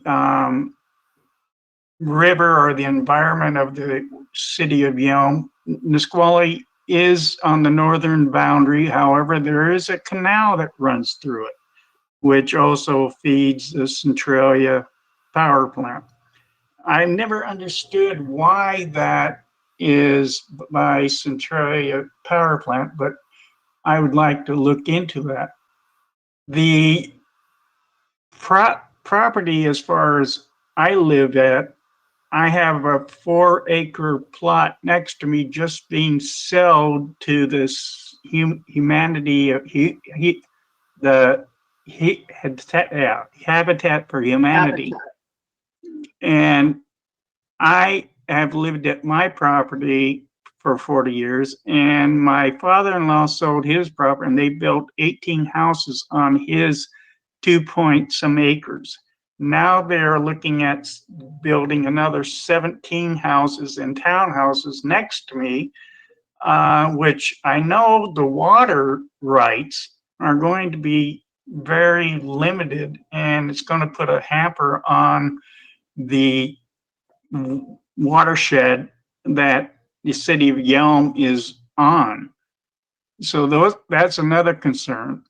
Plus, the new byway that is going, the 510 alternate is more or less causing more traffic going by my house because it has not been completed. I've complained to the Yelm police about the traffic speeding down our road, and traffic is a major problem in my book. That was one of the first things I put on my application. And the other ones are trying to get the community back to where it used to be. When we used to have the Prairie Days in the city park, now I'm believing that's going to be halted because it used to be where the old bus shed is, and now they're building a new school. I see the 3 fingers. Thank you. I'll leave it at that. So any questions you wish to ask me, go ahead. Thank you, John. Councilmember Blair. I don't have a question. Councilmember Carmody. Molly? Yeah, sorry, I just had to unmute. So same question, what is Yelm's responsibility regarding environmental stewardship? The northern part and also the southern part, we have the Chutes River going south of us, but it's actually in the Rainier City, more or less. My father-in-law used to own property on the Deschutes River, and it was pretty well used by people that are living there. The Nisqually River, I want to see how we can get the Yelm Creek back flowing so that the salmon habitat can be replenished. At least that's one of the other things I've been thinking about. But the Nisqually River on the northern side of Yelm in the Pines, which is supposedly Thurston County, but Yelm relies on the watershed and also the environment of that property. And anything we can do to lessen the burden, at least from the wastewater that we are supplying to some of the areas.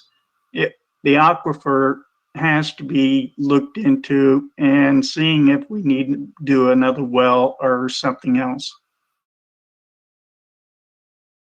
Okay, thank you. Councilmember Stillwell. I have no questions. Thank you. Councilmember Wood. Thank you. I have no questions. Councilmember DePinto.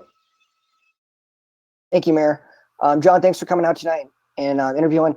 I was wondering, you mentioned the Parades Parade. Wondering if you had any ideas to what your thoughts are on making it better. There was always that one property outside where the theaters are, and that's an open lot. I don't know if we can come into any agreement as far as to set up the carnival and everything else there. The only problem is the porta potties and things like that. The city park, because the way you guys developed it, we are not allowing any vehicles on the property. I was very active with the Yelm Eagles, and we started the Oktoberfest there back in 1986. I was a charter member of the Eagles also and helped organize them, and I fought Thurston County Planning Commission to get the building built when I was a president in 93, 94. Since the park has been renoveled and less likely to have the Prairie Days held there because you guys move it to the bus barn, now that's out of the question. The only other option is Longmire Park or any other area, but the problem is you guys have to think about irrigation, and if any vehicles are pulled into those properties, you don't want to damage any work that you've already set for. And that's my thought. As far as the parade itself, I loved how it used to come down from the theater and go through town. You had more participation as far as people on the street, and it was more enjoyable. One of the other things I hate about the parade is the political advertisements and things like that. I like to see it go back to where the kids are involved. Get the children, get the family, and everything else. I mean, get away from the commercialism. Fair enough. Thank you so much. Councilmember Kaminsky. More horses and animals in the parade. As long as you had, No my questions. son was always, my little son was always, his dream was to be a pooper scooper behind the horses. So, I mean, this was back in the 80s. I'm sorry, but you know, that was his dream. We can probably make that happen somehow, but no questions for John. Thank you. Thank you. Appreciate you coming in, Mr. McGuire. We will transition over to our last candidate who's here tonight, which is Mr. Verbal, Alan Verbal. If Grant can move him into the picture frame and get him unmuted. And council, as you know from your packets, but just for general information, there were two other applications that were submitted. One was later rescinded by the applicant, and then the other one, it turns out, was not actually in the city limits and so was ineligible by the requirements. Which two were those, Mayor? I remember the first name was Jack on the one who pulled his application, and Mr. Carbuncle? Okay, Something we like got them both though. that. Darren Was Culbertson. Culbertson. Thank you, Lori. And I apologize for not getting the name right. I didn't write it down here today. And we Culbertson. received both those applications though. Those applications were in the email that was sent to you already. So those were Perfect. those. Thank you. Hi, am I online? Yes. Do we have Alan Verbal here?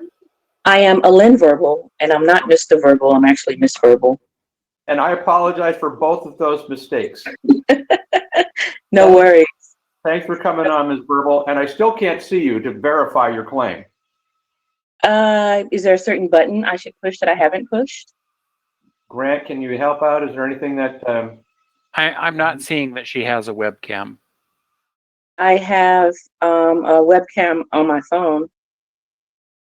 Or are you on your phone? I am on my phone. We should be able to see it. I'm not seeing anything. When I've tried to use the app through my phone, it doesn't have the option there. I don't know if maybe she's having that same issue.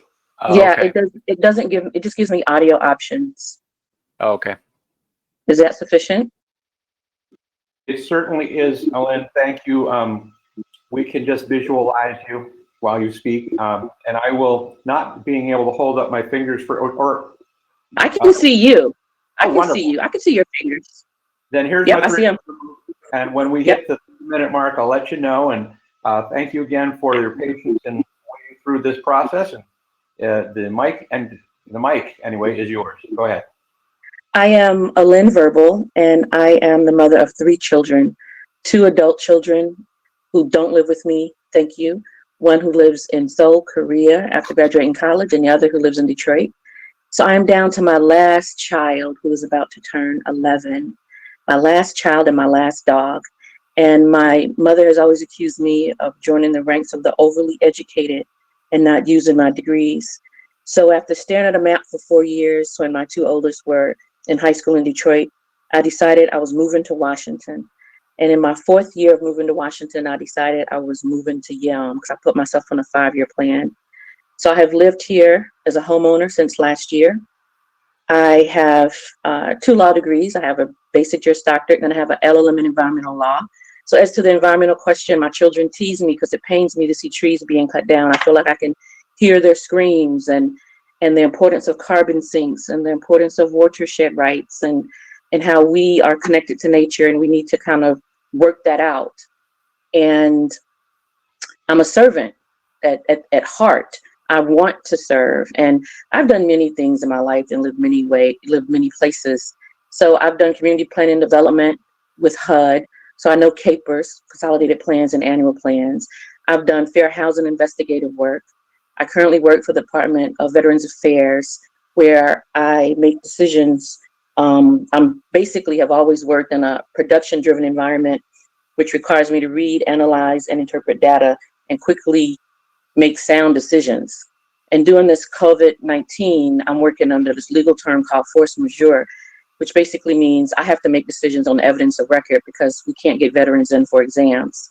And so everything has to be, all the I's have to be dotted and all the J's have to, all the T's have to be crossed. And as my 11-year-old told me, the little dots over the I's and J's, the technical term for them is tittle. So I have to make sure everything is tittled. In terms of my vision for Yelm, oh wow, coming from Detroit, we have Eastern Market, which is the oldest open air market in the United States. And I envision this corridor running from Tim's Pharmacy down to Mattress Ranch, that once we get that 510 loop completed, then we close that off to traffic and create like this huge rectangle of brick and mortar buildings and open air markets. And with our temperature being pretty temperate, just doing year-round things for the community. As a couple of other candidates have said, just bringing in local businesses, sustaining local businesses, and supporting them, and encouraging our residents to buy local and stay local and live local. So that's where I am. I see your 3 fingers go up there. No, because you are very good about managing your time. Thank you, Ellen. You're welcome. We'll start with Councilmember Blair.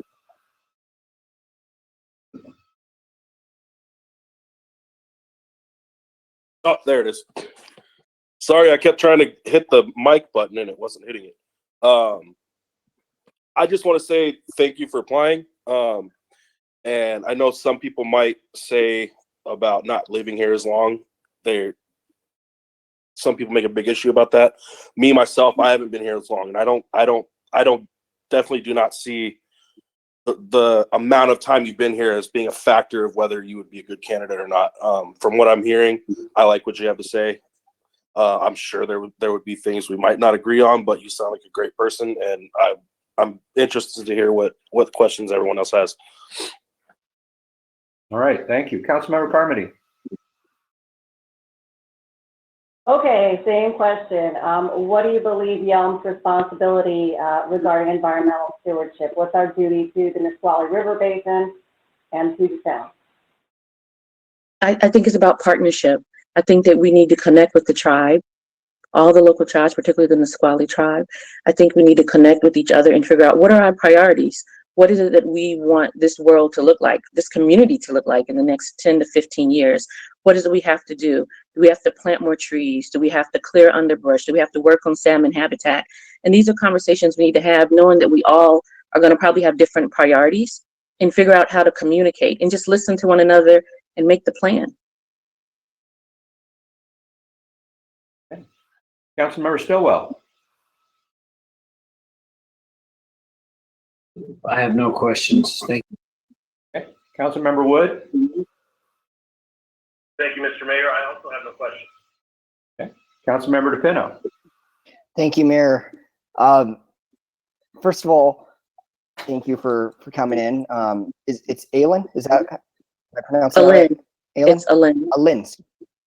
Alin, excuse me. I like what you had to say. I mean, I don't take your lack of living here for years and years to be a detriment to you at all.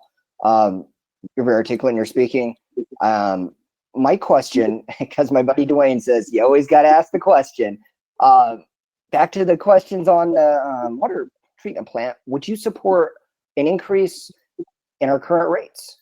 And do you think that the water rates are currently high right now? The current water rates are definitely high. Having lived in several municipalities around the country, they're pretty high. I understand that right now it's the cost of doing business in Yelm, probably for a variety of reasons. I understand there's been some conflict over water and new construction. I don't really know a lot more about it other than that. But I like the prior candidate's position about if we're going to increase, coming up with a plan on the how and the why and having the transparency. And then once the goal is reached, dropping the rates back down. But in terms of the mismanagement, I don't really have any background on that. And as to my only being here for basically a year, this was a purposeful move. This was me staring at a map and trying to figure out where is it I want to spend the rest of my life? Where is it I want to have this opportunity to live? Because my children aren't coming back. Like I said, one is in Korea, plans to stay in Europe afterwards. One is in Detroit. So this is where I am going to be. And I personally feel that I need to be an active servant in this community where I plan to live. That's another thing I appreciate about you is I'm very big in servant leadership, and it sounds like you are too. So sounds good. Thank you. Welcome. Helene, I got a surprise for you. Those kids, oh yeah, they're coming back. Don't jinx me like that, please. I'll come back. Sorry. Don't they, Tad? Okay, Councilmember Kaminsky. No questions, but you sound like a really cool person. Can't wait to see your face. I'm awesome. I tell my children I am brilliant and I have superpowers. Alen, thank you so much for taking the time to come in. We can't wait to meet you in person at some point down the road. I appreciate your time. You're very welcome. Council, that completes the interview that we had scheduled with the candidates who had applied. By your agenda, you're not going to make a decision at this time, although you always surprise me, and you run this. I'm here to manage the meeting, but you can make motions like this when you'd like to. Right now, we see the agenda would call for a 20-minute executive session. We can amend that time if you'd like. We can not go into executive session. It's totally up to you. If you think you still need it, then we'll certainly go into that. So how do you feel? Councilmember DePino. Thank you, Mayor. Understanding Councilmember Blair's concerns earlier, wanting to whittle this down a little bit. I'm just not a fan of having these discussions private. So it's all my 2 cents. Thanks. Comment. Go ahead, James. I would like to discuss kind of each person's preferences and try to weed us down to 2 or 3 people. And I don't agree. I agree with Joe. It doesn't need to be an executive session. I'm just fine with doing it in the meeting. Okay, any other discussion about this? Because what I'll have to ask you for is a motion to remove the executive session from the agenda, and then you could go into open discussion about the candidates if you'd like to. So you mean we're going to talk about these people as part of the regular meeting so everybody can hear what we're saying about everybody? If that's the desire of the council, yes. I like a private meeting, I think would be cool, at least one, a chance to speak openly, privately. Okay, Councilmember Carmody? I think that we could probably remove it from today's agenda. I would really like to sit and think about this for a couple of days before we make any split-minute decisions today. I think that there are a lot of really good candidates. I like several of them a lot. And I really need to sit and think before we make any kind of snap judgments today. If we want to do an open session or an executive session at the next meeting, or if we want to talk about it openly at the study session, we can always do that too. So, whatever you guys want to do, but I think that today is too soon. I move that we remove the executive session from the agenda. I hear a motion from the floor. Was that a second, Councilmember DePino? Yes. Okay, so there's a motion to remove the executive session from the agenda and a second. Is there any further discussion? Okay. All in favor of the motion to remove the executive session from the agenda, say by aye. Aye. Aye. Aye. Any opposed?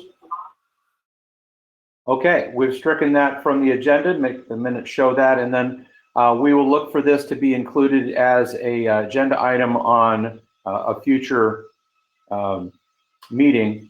And we'll take your temperature during further discussions about how you want that agenda. If you still want to go into an executive session, which you could do at a council meeting, we don't do those at study sessions unless it's, well, I mean, actually we could, but let's talk about how we'll look at that. But since we're not going to be meeting in person for a while, we'll probably have to consider how we're going to go about that business. But having done that, we do have old business number 7, and Michael Graham was going to go over the legal opinion that we received per request of council members Blair and DePinto at a previous meeting. So Michael, are you there? Excuse me, yes. Point of order. It wasn't just myself and Councilmember Blair. It was a majority of the council. Yeah, you're absolutely right. The motion was brought forward by council members Blair and amended by Councilmember DePinto and then voted in favor of by the majority of the council. Thank you for that. We did get the legal opinion back, and and I know the council has all seen this, but for the purposes of transparency in the public, we want to make sure everybody understands what that legal opinion was. So, Michael? Thank you, Mayor. Good evening, Council. I'll keep this short and sweet, but just wanted to highlight, since I hadn't heard back from anyone, and as the Mayor said, wanted to make sure everyone received this and understood why we are having the meetings in this virtual format, as fun and as cumbersome as it is. It is safe and it is consistent with the governor's proclamation. I did ask that the attorney provide, as the council requested, some interpretive language of the governor's proclamation.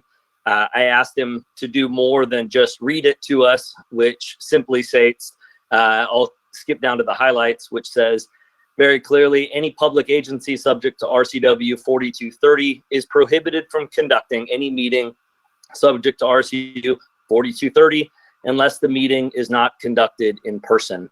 As you saw, he provided some more construct and legal information about the proclamation. He went on to also reference the protocol manual and some of the guidelines there as far as for requesting agenda items as they be put on the meeting, consistent with the protocol manual that's been adopted by the city and by the council. And he goes into more detail about the constitutionality of Governor Inslee's order. I will spare everyone the reading of the details of that, but wanted to make sure that we did follow up on that request as directed by council and got the answer and are sharing this with the public so that they know why we are meeting in this format. And as Councilmember Kaminsky and Mayor Foster responded to earlier, you know, yes, we are in phase 2, but there will still be a limit on public meetings. And so this will be the norm for our future meetings for some time. And as soon as we can get back to normal and actually have more meetings in person, we will, I think, as much as this is convenient and it's safe, I think a lot of us would prefer to meet in person, and we can do so as soon as the governor's order is lifted. Are there any questions, council? Okay, make sure, Lori, that the legal opinion is attached to the minutes from this meeting, so anybody who's looking for that could, and from the public could see that, please.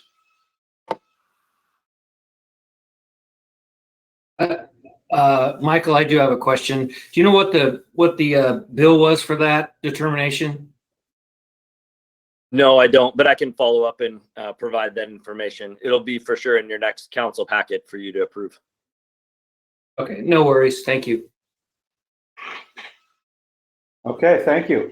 That ends our old business. We're down to updates, and again, we'll stay with Michael Graham since he's got the mic. Mayor Foster? Oh. Heidi is back on if you want her to jump in and finish up. Not to interrupt Michael's updates, but. No, I was just going to throw that out there. So perfect timing, Grant. Outstanding. Thank you for getting Heidi back live with us. And so we can pick up where we left off with that, and then we'll go to updates. Okay, can everybody hear me? Yes. Finally, I was worried that you were going to miss the best slide in my presentation. Grant, do you mind pulling that up again?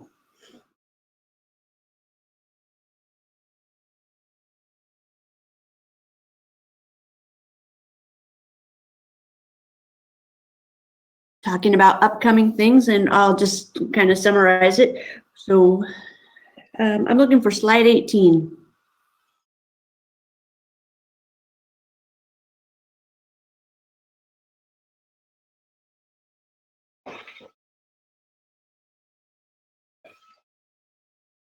There we go. One more slide, please, Grant. There we go. So right now we're in the process, the initial process of refinancing our water bonds. With the refinance could save us potentially upwards or maybe even more than $1 million over the next 20 years. So that's pretty exciting news. We just got the first draft of the ordinance emailed to us today, and it's slated to be presented to you guys on June 23rd for approval. So be looking for that in your financial packets. And also upcoming this week is the annual report deadline. In June, we'll begin our routine budget review. Go ahead and forward the slide, Grant. Our routine budget review and amendment. And also we'll be beginning our audit in June. And right on the heels of that, in July, we will begin our 2021-2022 budget cycle. And then that's the end of my presentation. Does anybody have any questions?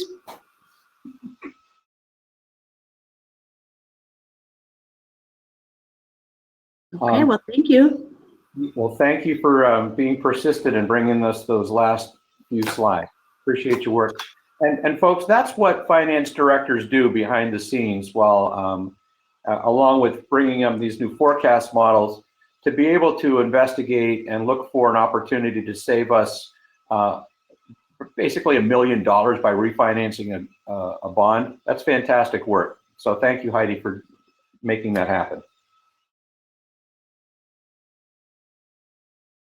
She's overcome. Has no words. You're welcome. So, Michael, would you continue on with your updates, please? Comment real quick. Oh, Councilmember Blair, you have a comment? Before we move on to updates and ending the meeting, can we have a discussion on how we're going to go about moving forward with the appointment process? You know, certainly, we kind of, we went a little bit too fast there and going on to the old business. We took off the executive session, but that still leaves the discussion open. From my understanding from what council's comments were, they want to move the discussion on to another meeting so they have a chance to digest what they heard tonight in the interviews, and then bring this up for a discussion in either an open or an executive session further down the road. You have a comment on that? Just a quick question. Are we so say at the next study session, at that point, are we able to cut this down to 2 or 3 candidates and then vote at the following meeting? Certainly are. The RCW is pretty vague about this. In fact, I remember seeing a thing from MRSC saying basically you could appoint the next warm body that walked through the door when you have an open council seat. And so really the council has adopted this process, and you can amend it and abridge it and lengthen it out any which way you want until you're satisfied that you're appointing the right person to that interim position. So if at the next study session you want to talk in general concept about limiting the number of candidates, you could certainly do that. Ultimately, it'll come down to a council meeting where action is taken, and we would expect to see a motion come forward to appoint candidate A or B or whatever to the position, and then move into discussion from there. And you could have multiple candidates nominated, but at the point that they're nominated, then discussion would ensue, and that could actually curtail the other discussion. If those who are being nominated for appointment rise to the top, that's sort of from what you've heard tonight in your own research into their applications, then that would tell the tale. Did that make sense? Yeah. I guess I don't, if everyone else is kind of feeling the same way, what I would like to see is, like I said, on the study session for June, we discuss the candidates and kind of get an idea amongst ourselves, maybe 2 or 3 of them. And then at that following council meeting, have the actual action item of voting on who it's going to be. If that, I don't know how to word that, but. We're all understanding what you're meaning by that, I think, yeah. So, Councilmember Kaminsky has a comment or question, though. I just feel really weird about talking about people in front of them, and I would love the opportunity to just have a little roundtable brainstorm just between us, even just to whittle down to 2 or 3 people, or discuss, you know, the difference between getting a brand new person versus someone experienced, or just talk about that first and then move on. I think that would be really good. That's just my thought. Thanks, Mayor. As someone who's gone through this process, like a couple of you have, I know Tad, you've been the same thing. We were out for the same appointment. I think that one, Jen Littlefield was actually appointed over both of us. I personally, and I don't want to speak for anybody else, but I personally rather the council speak in front of me and let me hear their thoughts and opinions than behind their backs, behind closed doors, where no one can hear. You know, in my experience from we had at least 3 appointments since 2015. Some are very, very limited in discussion. We don't talk about anything without going into details. These discussions are very brief. We've literally done nothing. We said nothing. We stared at each other, and then we go back out. You know, so this is just, to me, it's pointless to do this behind closed doors. We might as well do it where we can actually, where the public can have some confidence in what we're doing. My thoughts. When I did the same thing, everybody stood up from their seats and went behind to the next room and then came back and said something. So to me, it was closed doors. But I mean, just to have a discussion, not to vote, not to do anything, just amongst ourselves, what we think. Yeah, and I did the same thing. You know, when I applied, I don't know what was said. I think Mayor Foster was the only one on the council at that time, as a council member, when I think it was actually, no, you were after that. it was just Tad, myself, and Littlefield, and I forget who else was on there. But yeah, it's the same process we've done for a while now. But just because we do it, just because we've done it for a long time, doesn't mean we have to do it that way. And so I'll weigh in, and Joe's exactly right about this. This is this council's decision to make on this appointment, and it doesn't really matter how we've done it before. This is what the council decided to do. You guys can talk about this all you want. If you want to have an open discussion at the meeting, none of us need to see that, Tad. Oh, none of us. You can have your open discussion. If you don't feel comfortable saying something about a person in that public setting, then don't. These people are entering into the political, what they would like to enter into the political world, and they'll learn, like you all have, that you know, you'll hear some things being said about you in public that make you feel uncomfortable. That's just part of the deal. So moving forward, James, we will put it on the agenda for further discussion at the study session, reminding that we don't make decisions there. And in fact, it should be pretty much a general discussion about overall qualities. The expectation would be that a motion would come forward at the next council meeting, or perhaps the next council meeting, and we'll build that off of what you say at the study session. But if you're feeling comfortable enough to have this as an action item on the next regular council meeting, then we'll put that on the agenda. And then nominations would come up from the council and be discussed live and in person, well, not in person, live and by camera at that point for a vote up and down. Thank you. That works for me.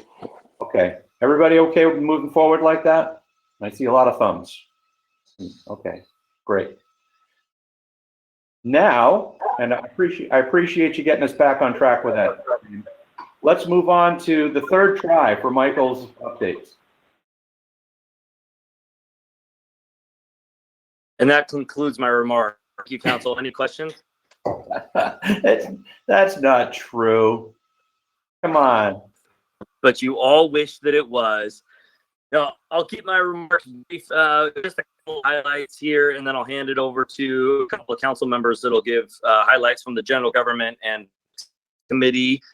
So spring cleanup, I don't know how many of you participated. I got a lot of phone calls from folks. I'm sure you did too.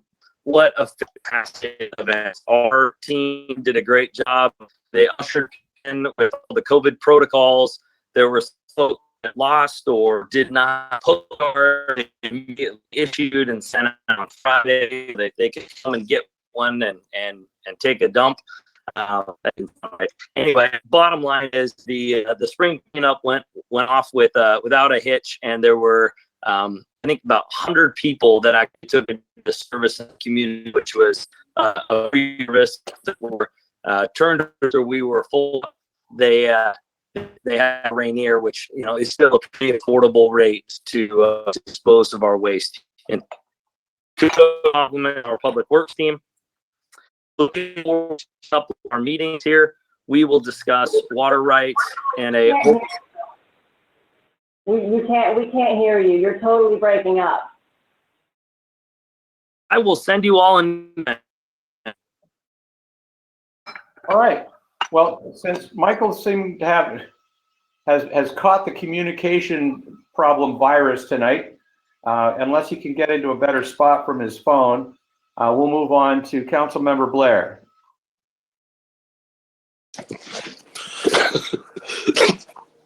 Sorry. Unfortunately, I missed the finance committee meeting due to writing the wrong time on. So I missed the phone call, but Heidi did send me over the information. I'm still going over that. There was, oh, did I just close you guys out? No, you're good. Okay.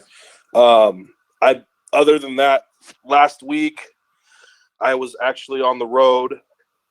My brother-in-law moved back, so I was not attending any other meetings. I was driving to California and back. Okay. Councilmember Carmody. So I did attend the finance meeting. I was the only person there. I had a good lesson with Heidi. She went over a lot of the stuff that she presented to you guys, and then I got to ask her a lot of one-on-one questions, she was super duper helpful in explaining a lot of stuff. And we made an agenda for the next finance meeting. We're going to go over what bonds are, and how the bonds that we invest in are different from the bonds that people vote on, that kind of stuff. So that was really a fantastic meeting. I really appreciate how much work Heidi has done for us. So thank you, Heidi. I also attended the Public Works meeting with Joe and our new Public Works Director, Cody Colt, and he is up and running, and he is actually sprinting right now. So he is figuring out what needs to be fixed, what needs to be worked on. He said that they have started their Thursday training sessions, and he said that the guys commented that he's the only Public Works Director who's ever actually shown up to the training session. So that's very exciting. I mean, it's kind of sad that it wasn't happening before, but it's very exciting that he's doing that now.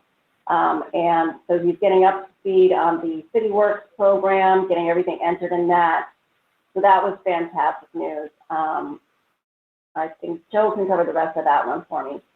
I also attended the Nisqually River Council meeting. It was an online meeting, and I got some clarification on some of the salmon morbidity that happens when the young salmon are going out of the sound. It turns out that 90% of the baby salmon that are leaving Puget Sound die before they even make it to the Pacific Ocean.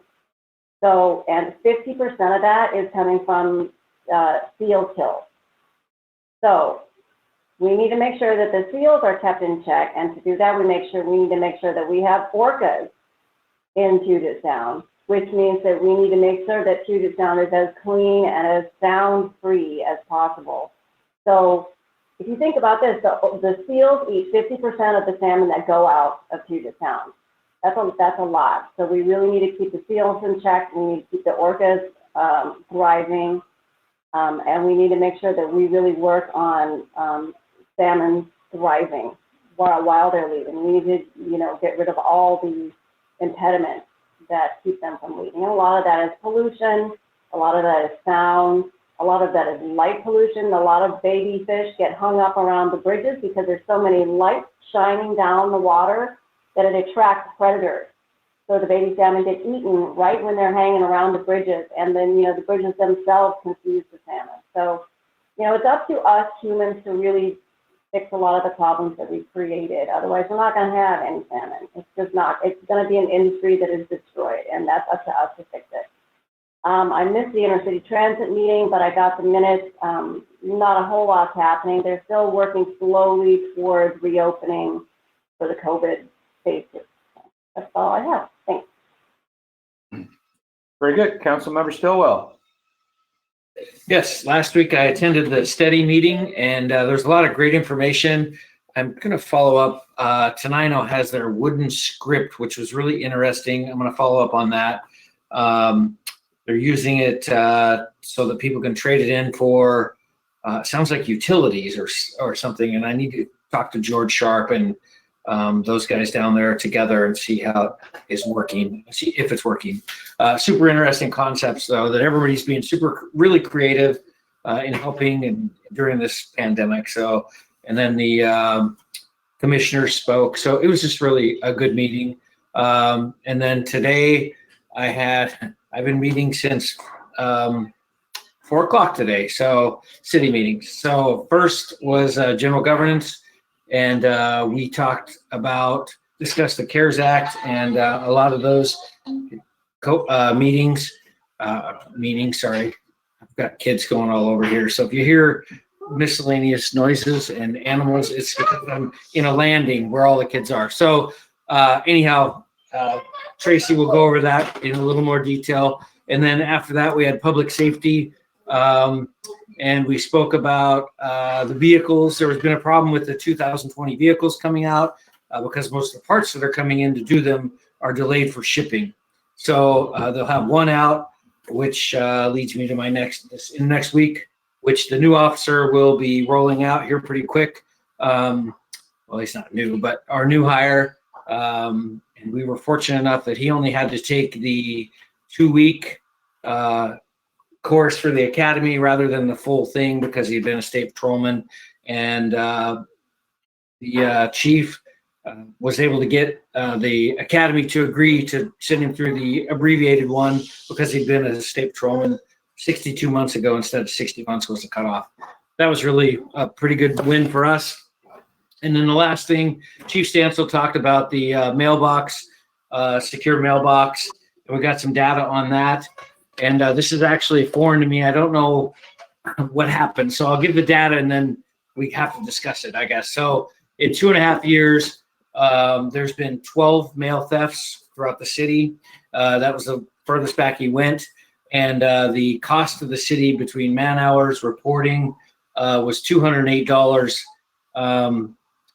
So it doesn't appear that the maximum 22,000, I know it wouldn't cost that, of course, but it doesn't seem like there would be a return on our money. Talking to the chief, that was his stats. So he only went back 2.5 years. He also drilled down, looking at every single theft report, because he thought maybe some people would report a theft and it was reported as theft and not mail theft. So they drilled down and went to every single one of these, and there was only 12. So that's it. Do you have any questions about that? I don't know what happens to that. So go ahead. Thanks. So I know my wife's filed at least twice for mailbox theft here. I know I see a lot of it on social media, people complaining about how there's either mail thrown across the street, which I've seen personally on Crystal Springs. I know there's mail thefts. I personally don't report anymore because, I mean, you're right. It doesn't take that many man hours, and because nothing's been done about it. I mean, I would love to see a huge investigation. I know it's low on the priority list, but to say that there's not an issue with mail theft here, I just disagree with. I do think this is still an issue for the city of Yelm, whether they're reporting it or not. Yeah, Thanks. and he did kind of address that too. He said that a lot of people maybe aren't reporting it, and if we're seeing it on social media, that's not reported to the police, so we don't have any record of it. So the data doesn't support the need and the amount of staff it would take to manage it was kind of his take on it. Of course, we'll revisit it, but that was just what was reported. And like always, I know that the fire department, the police departments everywhere around the U.S. say, if you don't report it, we don't know it happened. And that was kind of what he said. So I think you're right. I mean, lots of people talking about it. So I don't know where this goes. Ted, do you think it would be helpful if I just like screenshot it every time, like someone put in like Yelm surrounding areas or something like that about mail theft? Or do you think that would, if I have like 50 of those, do you think that it would be taken a little more seriously? Yeah, I'm not sure. I mean, everything's so data driven now, and I mean, you could probably certainly do that. That's somebody else's call above us, but you know, given the possible budget issues that we're probably going to face with the data that has been proven or dug up with reporting, that's up to you, I think, as a council member. Edit, Councilmember Stillwell? All right, thank you. Councilmember Wood? Yes, sir. I also attended the meetings with Tad this afternoon, both the public safety meeting as well as the government meeting. And what I'd like to talk about is the CARES package that we're looking at, or that we're eligible for, and that's about $275,000. There's a lot of possibilities of things we could use this on, and because there is quite a list of options for us to all think about and discuss, it's been emailed out to everyone, and we are looking forward to discussing it at the next study session, so we can make some decisions on the best way to move forward with this funding. And that's my report. Councilmember DePino has a question. Thank you, Mayor. Yeah, so I had gone through the process of putting out the Shop Local and Save program through the committee process, and I thought it would be on this this agenda, but doesn't sound like it was, or was it discussed? Actually, I apologize, Councilmember DePinto. Your suggestions, as well as other council members' suggestions, have been added to the list of potential opportunities. So if you read that email that was sent out, I think you'll see on that list there. When was the email sent out? Oh, I see it. 6:49 p.m. today. Got it. Okay, I'll take a look at that after the council meeting. Thank you. Okay, thanks, Councilmember Wood. Councilmember DePinto. Thank you, Mayor. First of all, I did want, while we're talking about the Shop Local and Save program, that I did go by probably about 24 stores or so, businesses in Yelm, and I printed out a copy saying, trying to get buy-in from businesses, and there's a lot of support here, not only from local businesses, but also the local chamber who discussed it and is looking to support it as well. It just reads, I support Yelm Councilmember Joe DePinto's Shop Local and Save proposal, which is modeled after City of Canvass's Shop Local and Save program with the intent to encourage shopping at local small businesses by offering credit to be used on the City of Yelm's utility bill. Basically, like I've sent to you all weeks ago, it's you spend $25, you save $15 on your utility bill, your water bill. Got signatures from 18 different businesses in Yelm, and I'll be emailing it as well. So I just want to let you know that the businesses here in Yelm are supportive of this, and I hope it just doesn't get bogged down in bureaucracy, and we do chat about it in a more serious context as well. Thank you. Moving on from that, though, from other committees and things like that, regarding the Public Works Committee, Molly or Councilmember Carmody explained that pretty well. The only thing that I would add to that would be, I'd like to say that Cody Colt, who's now our Public Works Director, has been doing a great job. The things that I saw him discuss was including cost-saving measures. He appreciated our input for agenda items. It was more collaborative. And so I just want to give a shout out to Cody Colt for being great on as for the a few weeks now. He's been doing a great job, and I really appreciate him. So thank you, and thank you for the Public Works staff who worked on Saturday for the community cleanup. I heard it went really well. Filled up a lot of garbage bins. Good job on that. The farmers market this past Saturday had a good turnout. Not as big as last year's. We were about 500 or so this year. Last year was about 1,000. The market manager did explain, though, that vendors were doing well. So despite a smaller turnout in terms of vendors and just overall participation, there was a lot of vendors making their money, and so it was well worth it for them and the consumers. I ended up getting some good stuff. The barbecue sauce, Sergeant Hart, shout out, good stuff. I have a Thurston EDC meeting tomorrow. I did an AWC COVID-19 webinar. And other than that, thank you so much to those who applied for the city council position. We've still got a lot to process in this next couple weeks here, and when we vote on you, I hope that the executive branch is communicating through you guys or to you guys what's going on. I was disappointed that y'all got the information today. I was hoping that you would get it when you got when you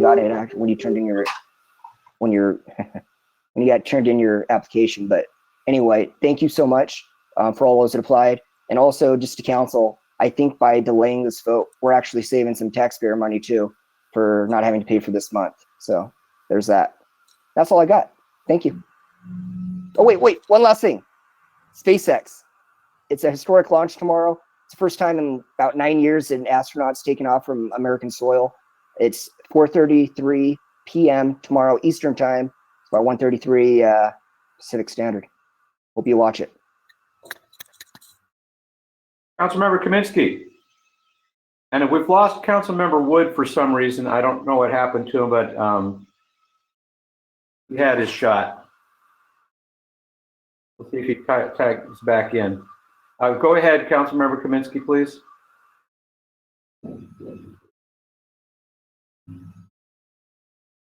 You're muted. I am unmuted. Thank you. There you go. Can you hear me? Okay. Yes. All right. Well, I do apologize. My brain was on shutdown, lockdown for a couple of weeks. I don't know what happened, and I have inadvertently and unintentionally missed a couple of meetings. So thank you, Molly, for going to Nisqually River Council, and thank you, James, or whoever went to the Finance Committee. So I'm back on track for the next meeting, so I do apologize for that. As for EDC, I'm very passionate about this. Make the city look pretty, city committee, all that stuff.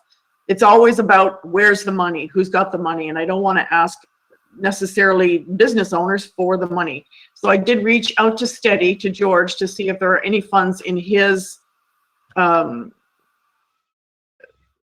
protocol that we could potentially use. I think we'll have great cooperation. I know personally a lot of the people that live in that have businesses in that main corridor. So I'm optimistic about it. It's just about really being organized and starting somewhere. The reason I had this is because I also went to the farmer's market and got a beautiful $20 bouquet and some soap from Mel for Father's Day, Mountain Man soap. You shouldn't have. It was great, and we'll just do what we can. So, and again, yes, we've got some great candidates. Thank you for stepping up and wanting to be involved. And whether you win or don't win, keep running in the elections till you get where you want to be. Thank you. Very good, thank you. This is one of our longer council meetings that we've had in a while. I just wanted to let the applicants for the open position know that this is not a typical council meeting, but if you can get through this one, then you know you've got the right stuff to join the council. Catching up from where I was last time with y'all, on May 13th, met as a representative basically from all of South County rather, with the county commissioners, discussed the spending priorities for an additional $717,000 of community development block grant monies that were being awarded to the county.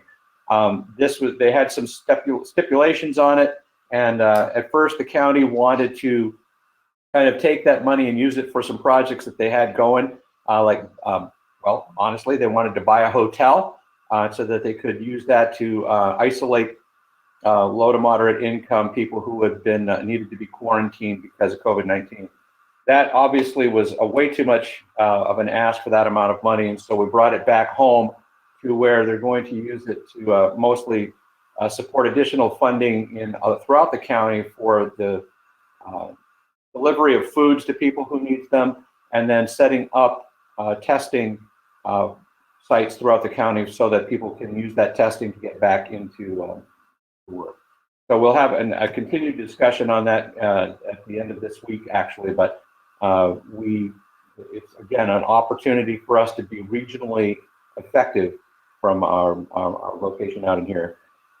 On the 14th, I attended the Yelm Community School Board, and I'd attended a workshop meeting prior to that to help in the discussion for the graduation ceremonies. And of course, that's still being discussed, but we do have a number of things that will be coming up, including the awards ceremony done on June 1st, and that'll be done virtually. And they're setting up an incredible combination of events for graduation. So I'm going to answer the phone here because it's Mr. Wood again. We do have a number of. There, Tracy, you back? Yeah, I'm back. Okay, can you mute whatever that is in the background, please? That was you. Don't mute that. I already did. I just muted you. On the 18th, I got to be on an interview with Thurston County TV with Robert Cam, and be able to tell how Yelm has been affected by the whole COVID-19 thing. And that's we posted that, so it's available for people to view. On the 20th, I took Cody's spot on the EMS Council for that meeting, nothing pertinent to Yelm. Of course, on the 23rd, we had Spring Cleanup and Farmers Market, both great events that other people have reported on. In addition to other various learning moments, we've been spending a lot of time internally working on things that we can do, partly how we can use the CARES Act 2 reimbursement monies to repay this municipality for the costs that we've incurred in response to the COVID-19. And those things will be brought forward to council at the study session as well. Good news department. At 1:30 this afternoon, I was asked to represent with the mayors of Olympia, Lacey, and the chair of the county commissioners, Hutchins, to announce that the application to the State Department of Health had been submitted at 10 a.m. this morning, and at 10:10 a.m. this morning, they received back a text message that said they'd received the application and it was all in order. We could expect a turnaround of less than 48 hours on that, at which point the Thurston County would be okay to go into phase 2. So a lot of work behind the scenes that resulted in an earlier opening. And whomever's having their dinner, you're making me really hungry. Would you mute your microphone, please? Thank you. So we'll wait to hear that. I would expect an announcement either from the chair of the county commissioners and or the governor about Thurston County going into phase 2 tomorrow or the next day. Businesses need to be ready to comply with this, and I know our staff has worked with a number of them already to help them understand what they'll need to do. And again, with our CARES Act reimbursement money, we're going to be in a position to help some of these local businesses with those costs, and that'll be discussed again at the study session. But very exciting to be moving forward. And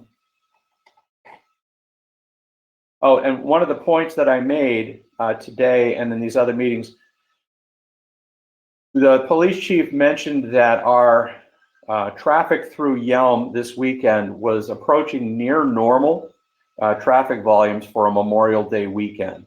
And what that tells you is that, once again, because of the 507 and 510 coming through Yelm, all roads lead through Yelm on their way to recreate in East Pierce County, maybe up at the mountain. But all of these people are coming from elsewhere and ostensibly stopping at services in Yelm. And we would encourage everybody to comply with the Safe Start Washington guidelines that the Department of Health has come out. Your personal opinions aside, for the time being, we're all part of a team and we should be playing by the team rules and encouraging people to stay as safe as possible when they're accessing services and goods in city limits of Yelm. I'd appreciate that. Be safe, be patient, and be a team player. We will win this in the long run. That's my report. Anybody else? Molly? Move to adjourn. Second, Joe DePeno. Yeah. Okay, all in favor? Aye. Aye. See you later. Thank you, everybody. Thank you, staff. Bye. Take care.